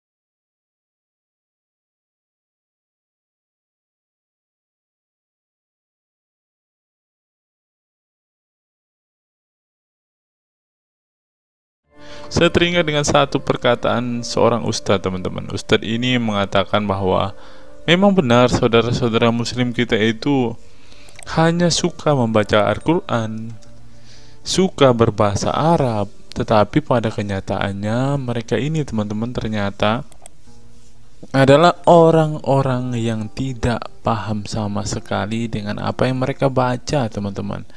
Dan akhirnya Ustadz ini mengatakan bahwa saudara-saudara muslim kita ini seperti keledai, teman-teman. Mari kita dengarkan apa yang disampaikan Ustadz ini. Kita bangga menghafal Al-Quran tapi tidak memahami Al-Quran. Senang mengulang berbahasa Arab tapi tidak mengerti bahasa Arab. Suka membaca Al-Quran tapi tidak memahami maknanya. Akhirnya apa? Menjadi keledai di Indonesia. Tidak sampai di situ saja, teman-teman. Menurut NU Online, seperti yang disampaikan oleh Gus Baha, ingin umat Islam banyak baca Al-Quran meski tak paham maknanya. Teman-teman bisa baca sendiri ya judul artikel ini. Artikel ini mengatakan seorang Gus ingin umatnya itu semua umatnya dia ingin bahwa mereka harus mau dan rajin membaca Al-Quran, teman-teman. Walaupun ya pada kenyataannya apa yang mereka baca mereka tidak ketahui. Apa yang mereka baca mereka tidak tahu maknanya, teman-teman. Mari kita dengarkan dan lihat apa isi dari artikel yang diransir oleh NU Online ini, teman-teman. Jakarta, NU Online. Rais Syuriah Pengurus Besar Nahdlatul Ulama PBNU Kiai Haji Ahmad Bahaudin Nur Salim yang biasa dikenal dengan Gus Baha mengingatkan umat muslim atau umat Islam untuk memperbanyak membaca Al-Quran meski tidak memahami maknanya. Waduh, gak bahaya kah ini? Ustadznya mengatakan harus baca saja Al-Quran walaupun tidak paham. Wah, bisa-bisa umat Islam jadi keledai se-Indonesia nih, seperti yang dikatakan Ustadz yang barusan tadi. Karena semuanya disuruh baca, disuruh hafal, tidak peduli tahu atau tidak arti dan maknanya. Aduh, gimana ini, teman-teman? Sebagai kitab suci, Al-Quran harus lebih dekat dengan umat Islam. Cara mendekatinya bisa dengan mempelajari dan memahami kandungan Al-Quran atau membacanya. Membaca Al-Quran lebih bernilai ibadah, terutama di bulan suci Ramadan. Saya paling sangat ingin di Ramadan ini banyak membaca Al-Quran, baik membaca secara qiraatan saja atau lebih jelasnya. Sebagaimana dikutip NU Online dari akun YouTube Santri Gayeng, menurut Gus Baha, membaca Al-Quran tidak harus menunggu paham arti dan tafsirnya, sebab membaca Al-Quran dari huruf ke huruf sudah bernilai ibadah. meskipun seorang yang membacanya itu tidak paham arti dan maknanya, terlebih ketika membaca dan kemudian menjadikan isi Al-Quran sebagai bimbingan hidup. Gus Baha mencoba melogikakan orang yang membaca Al-Quran tetapi tidak memahami maknanya. Ia menjelaskan ketika seseorang membaca Al-Quran dan tidak paham maknanya, maka seseorang itu hanya menyibukkan diri dengan kalamullah. Hal ini menurut Gus Baha sesuatu yang baik. Tetapi Ustadz yang tadi mengatakan kalau hanya bisa membaca tetapi tidak ngerti maknanya, mereka sama dengan keledai di Indonesia. Nah, sekarang umat muslim bingung nih harus ngikutin yang mana, mau jadi keledai atau hanya menjadi pembaca tetapi tidak tahu apa-apa nih. Lanjut teman-teman. Efek dari kesibukan dengan kalamullah itu pasti tidak melakukan maksiat. Tetapi kalau kita melihat ya, kalau ada satu contoh kasus yang terjadi di pesantren kemarin kan teman-teman, di artikel yang kita baca sebelumnya, bahwa kejadian atau hal yang bersangkut paut dengan maksiat ini terjadi di dalam pondok pesantren teman-teman. Bagaimana ini Gus Baha? Kalau Anda mengatakan bahwa ketika orang sibuk dengan membaca Al-Quran dengan kesibukan membaca kalamullah dan bisa terhindar dari melakukan hal-hal maksiat, tapi kok di pondok pesantren malah terjadi maksiat nih Gus Baha, bagaimana ini? Lanjut, saya beri contoh, meskipun membaca saja dan tidak paham artinya itu tetap baik. Ada orang yang semalaman itu duduk bersama keluarga, ngobrol ringan tentang masa lalu, cerita lucunya atau lucunya anaknya. Pada malam itu ditulis oleh malaikat bahwa keluarga ini tidak maksiat, tidak dugem, tidak narkoba, dan tidak ke tempat maksiat, jelasnya. Gus Baha mengatakan keberkahan dari seorang muslim atau muslimah menyibukkan diri bercengkrama bersama keluarga, asik guyon dengan teman dan tetangga adalah tidak melakukan maksiat dan tidak macam-macam, apalagi jika saat itu membaca Al-Quran. Hal ini sesuai dengan kajian ilmu usul fikih yang dipelajari Gus Baha dari Al-Makfurlah Kiai Haji Maimun Zubair. Ia menegaskan bahwa di antara kebaikan agama Islam adalah meninggalkan itu adalah pekerjaan yang tidak butuh modal. Gus Baha menjelaskan, apabila seseorang ingin mendapat pahala sholat maka harus sholat. Kalau ingin mendapat pahala haji maka harus haji. Namun ada kebaikan yang tidak perlu modal, yaitu meninggalkan kemungkaran. Caranya cukup meninggalkan hal-hal yang dilarang Allah. Cara meninggalkan kemungkaran bisa dengan bercengkrama dengan keluarga, baca Al-Quran, bercanda dengan teman, dan hal positif lainnya. Sehingga kalau ada orang yang tanya, kenapa baca Al-Quran meskipun tidak paham itu dapat pahala? Satu, karena itu kalamullah. Kedua, sebagai kebaikan itu adalah meninggalkan kemaksiatan.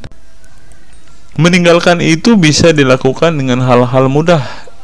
Ini pentingnya ngaji. Saya ngaji usul fikih dengan Kiai Haji Maimun, abahnya Gus Yasin, katanya. Gus Baha mengaku sejak kecil ia sudah terbiasa membaca dan mempelajari Al-Quran, bahkan hingga saat ini. Kebiasaan Gus Baha mempelajari Al-Quran yang berlangsung puluhan tahun ini membuatnya memiliki kecintaan yang mendalam dengan kitab suci yang diturunkan kepada Nabi Muhammad itu. Ia juga membaca banyak literatur klasik maupun modern untuk memahami Al-Quran. Kemudian melakukan diskusi dengan banyak pakar Al-Quran dari berbagai daerah dan negara tentang berbagai tema. Tetapi syukur-syukur bacanya Al-Quran itu paham. Artinya paham sesuai dengan kapasitas masing-masing. Saya mulai kecil hingga sekarang masih ngaji Al-Quran, masih belajar, juga masih terus mencari ilmu. Ucap pengasuh pondok pesantren Tahfidzul Quran LP3 IA Rembang, Jawa Tengah itu. Nah teman-teman, setelah mendengarkan apa yang dikatakan Ustadz Munzir Situmorang dan juga Gus Baha ini, taulah kita sekarang mengapa ketika ada debater Islam yang berdebat dengan saudara-saudara apologet Kristen kita, mereka tidak paham sama sekali dengan Quran mereka, dengan hadis mereka, karena ya seperti ini teman-teman. Membaca Al-Quran, menghafal Al-Quran itu adalah sebuah ibadah bagi kepercayaan mereka teman-teman. Walaupun mereka tidak paham apa yang mereka baca, walaupun mereka tidak mengerti sama sekali apa yang mereka baca teman-teman, yang penting dibaca saja, itu adalah sebuah amal baik.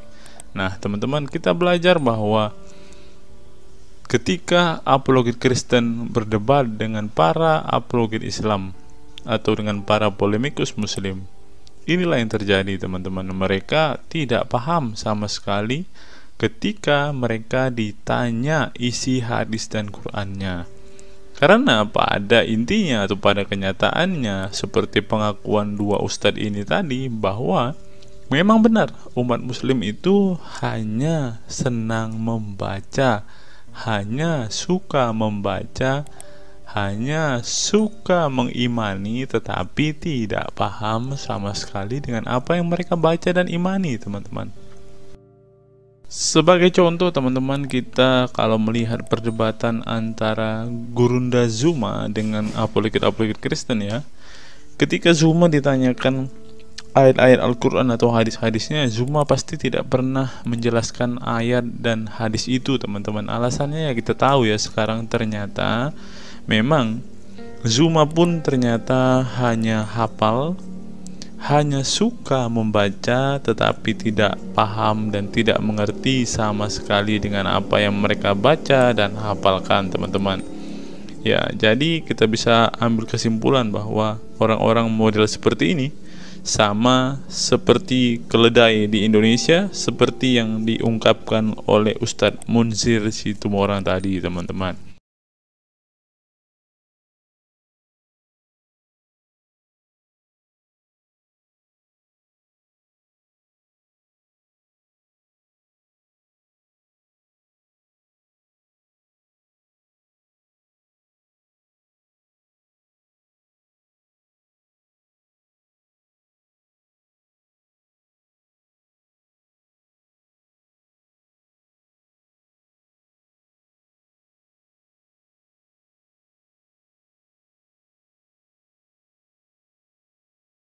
Fenomena pemurtadan dan kelompok Islam radikal.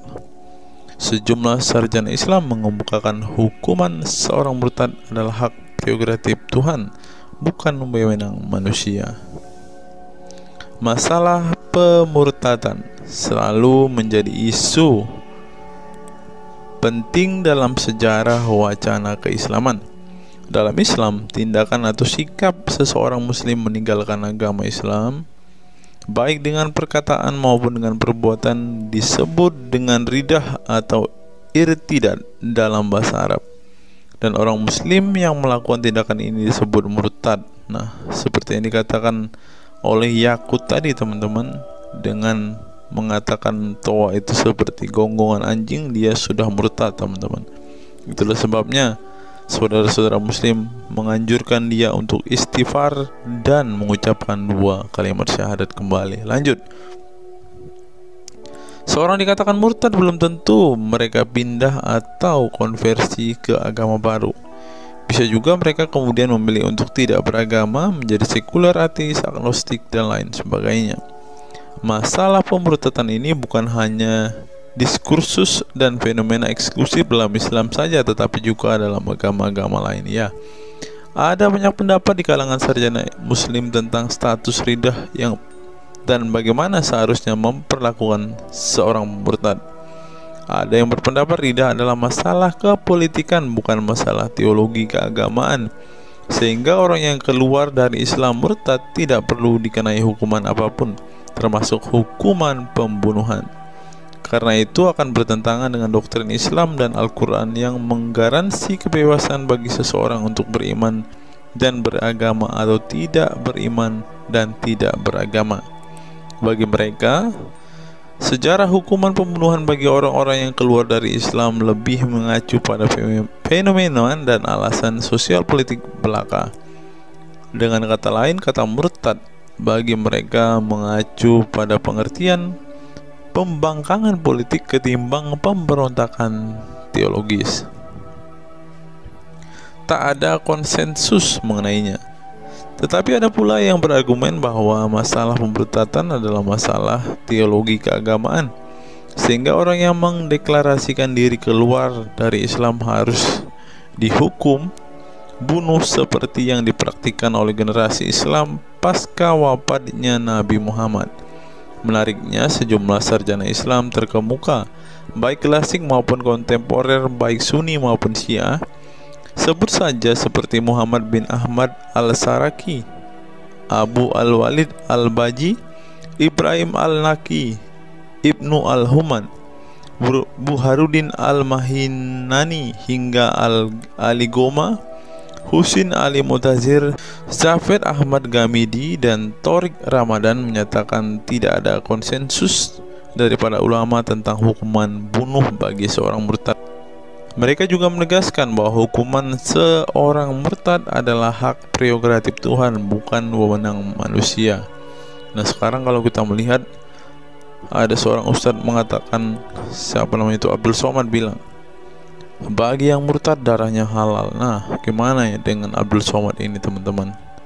Dia sudah tidak menghidupi apa yang diajarkan oleh pendahulu-pendahulunya, teman-teman.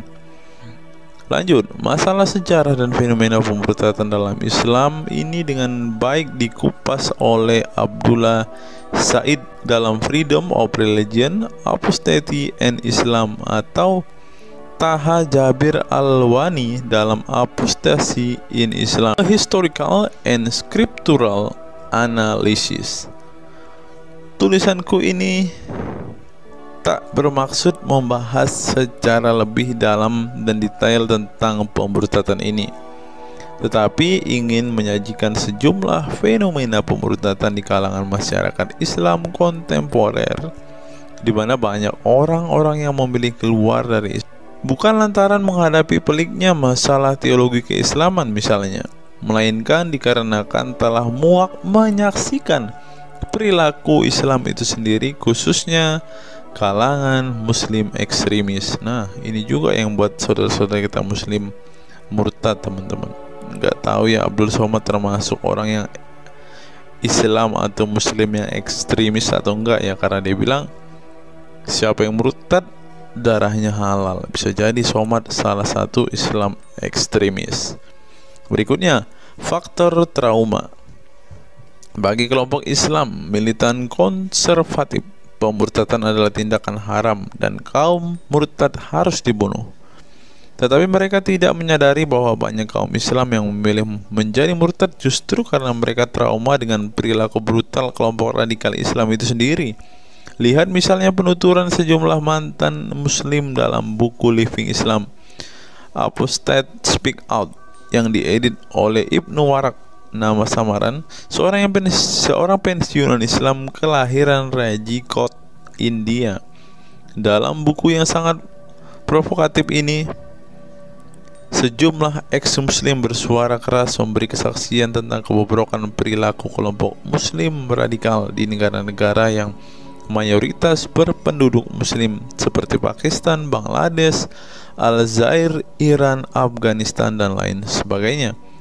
Para penulis buku ini sebelumnya merupakan para sarjana aktivis muslim yang taat saleh sampai akhirnya mereka menyaksikan momen-momen mengerikan dalam hidup mereka hingga akhirnya mereka menyatakan goodbye pada Islam. Lihat teman-teman, mereka ini adalah saksi keekstriman Islam, teman-teman. Kini mereka memilih menjadi Kristen, agnostik, ateis, humanis, sekularis, free thinker, dan lain sebagainya. Setelah mendeklarasikan dari emoh pada Islam, mereka kemudian pada umumnya memilih tinggal di Barat, khususnya Amerika Serikat, Kanada, Eropa Barat, dan Australia. Karena kalau mereka tinggal di Arab ya pasti dipenggal, teman-teman. Sebagai suaka baru mereka dengan pertimbangan satu, masalah ketidakamanan jika mereka tinggal di negara asal mereka, sebab seorang yang pindah agama dihukumi murtad dan mereka itu bisa dibunuh. Nah, benar apa yang saya katakan tadi kan, teman-teman.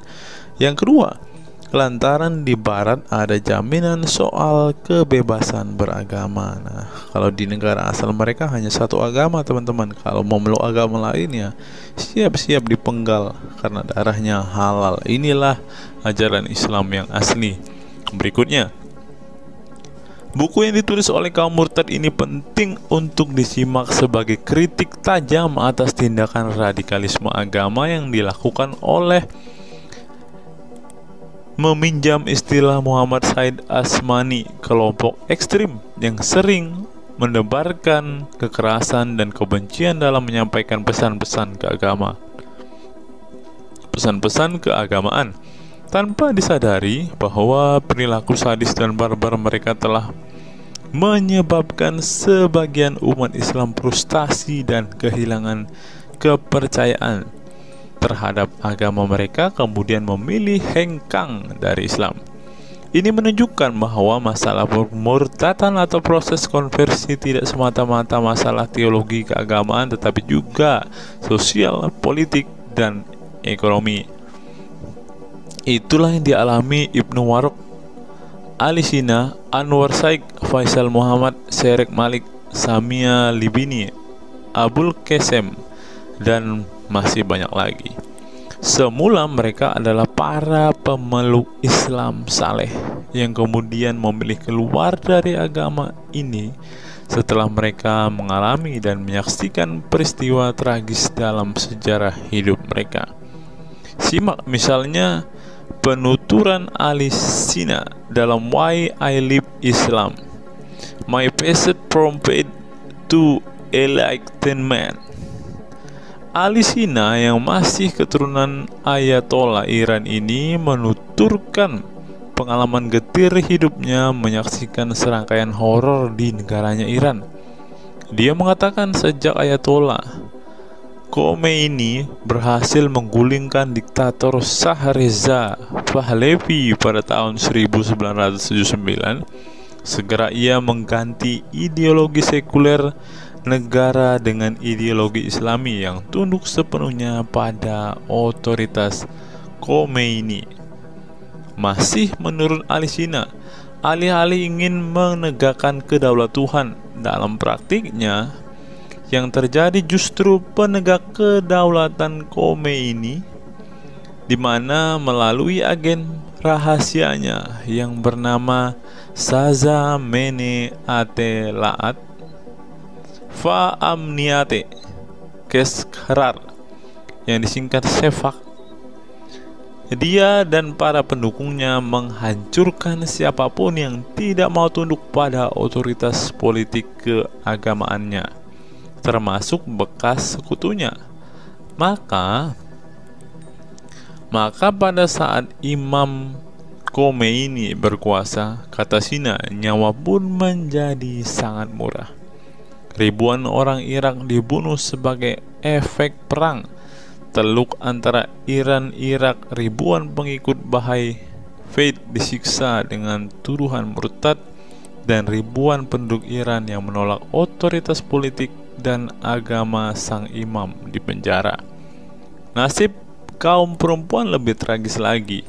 Sebelum dibunuh, mereka diperkosa oleh tentara syariat dengan alasan sebagai imbalan pembangkangan kepada sang ayatollah sekaligus tiket menuju surga. Oh, ngeri teman-teman, tiket menuju surga. Peristiwa tragis semasa rezim Khomeini ini membuat Ali Sina trauma dan kehilangan kepercayaan terhadap Islam sehingga ia memilih murtad. Sekarang ia mendirikan Faith Freedom Foundation untuk mengadvokasi orang-orang yang ingin meninggalkan Islam. Selain Ali Sina, pengalaman getir juga dialami oleh Abul Qasem Bangladesh, Syarek Malik Pakistan, Anwar Saik Pakistan Bertain, Nadia dari Maroko, Samia Libina dari Tunisia, Azad dari India, dan masih banyak lagi. Setelah mengalami dan menyaksikan sejumlah peristiwa tragis kekerasan agama yang dilakukan kaum muslim radikal di negara mereka, mereka kemudian hijrah ke iman yang baru. Memang tidak bisa dipungkiri di negara-negara berbasis Islam itu telah terjadi sejumlah peristiwa sadis yang dilakukan sekelompok rezim muslim militan dan kaum radikal agama demi ambisi politik kekuasaan mereka. Atas nama agama dan penegakan syariat Islam, mereka melakukan serangkaian teror dan kekerasan terhadap kelompok minoritas dan lawan-lawan politik agamanya. Penulis perempuan Mesir Bad Ye'or telah menunjukkan dengan baik sebagian dari sejarah gelap radikalisme kelompok militan konservatif terhadap kaum minoritas ini dalam buku The Decline of Eastern Christianity Under Islam From Jihad to Dhimmitud. Dalam buku ini, dia berpendapat bahwa konsep dhimmi, khususnya Kristen dan Yahudi yang secara literal mengacu pada definisi protected people, orang-orang yang dilindungi, dalam realitasnya justru menjadi kelompok yang diperas, dieksploitasi karena di samping dipaksa membayar pajak pada pemerintah, mereka tidak pernah menikmati hak-hak sipil sebagai warga negara. Di negara-negara berbasis syariat Islam, mereka memang menjadi warga negara kelas 2, kalau bukan malah tidak berkelas lagi. Wah. Tidak hanya non-muslim saja, kaum muslim yang kebetulan berseberangan dengan ideologi dan aliran keagamaan rezim penguasa, baik rezim Sunni maupun Syiah, juga mendapat perlakuan kejam dan diskriminatif. Sebagian dari kaum muslim yang dizolimi oleh rezim Islam ekstrem ini masih bertahan memeluk Islam. Tetapi sebagian lain lebih memilih kabur ke negeri lain dan emoh memeluk Islam lagi.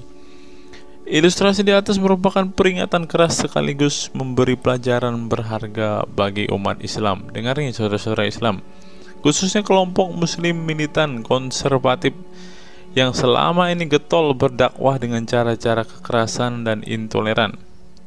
Perilaku brutal dan aksi-aksi kekerasan yang mereka lakukan tidak hanya menyebabkan simpati publik terhadap kaum muslim merosot atau melorotnya tingkat kepercayaan publik terhadap Islam sebagai agama damai, toleran, pluralis, dan rahmatan lil alamin. Tetapi lebih dari itu, tindakan konyol kaum radikal agama ini telah menyebabkan pemurtadan sebagian umat Islam itu sendiri. Kedepan kaum muslim harus menebarkan Islam dengan cara-cara damai, santun, dan toleran, bukan dengan tindakan keras, kasar, dan intoleran yang justru merugikan Islam dan kaum muslim itu sendiri. Jika memang Islam itu agama rahmat bagi alam semesta, maka buktikan itu dengan tindakan nyata.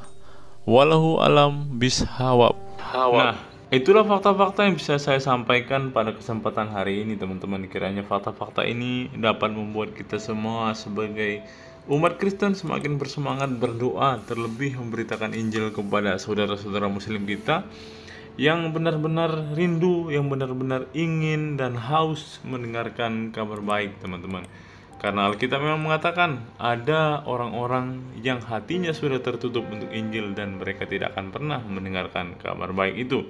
Bagi saudara-saudara muslimku, segeralah murtad, karena sesuai dengan apa yang kita bacakan hari ini, banyak sekali fakta-fakta yang di luar nalar yang bisa menjadi alasan kalian untuk meninggalkan agama Islam. Apa pendapat teman-teman setelah menyimak video ini? Silahkan tuliskan komentar waras teman-teman di kolom komentar video ini, agar banyak orang semakin waras dan semakin sadar bahwa hanya Yesuslah satu-satunya Tuhan dan Juru Selamat. Hanya Yesuslah satu-satunya yang menyediakan surga bagi setiap orang yang percaya kepadanya. Salam waras, salam sadar. Sampai bertemu di video-video kita berikutnya. God be with you all.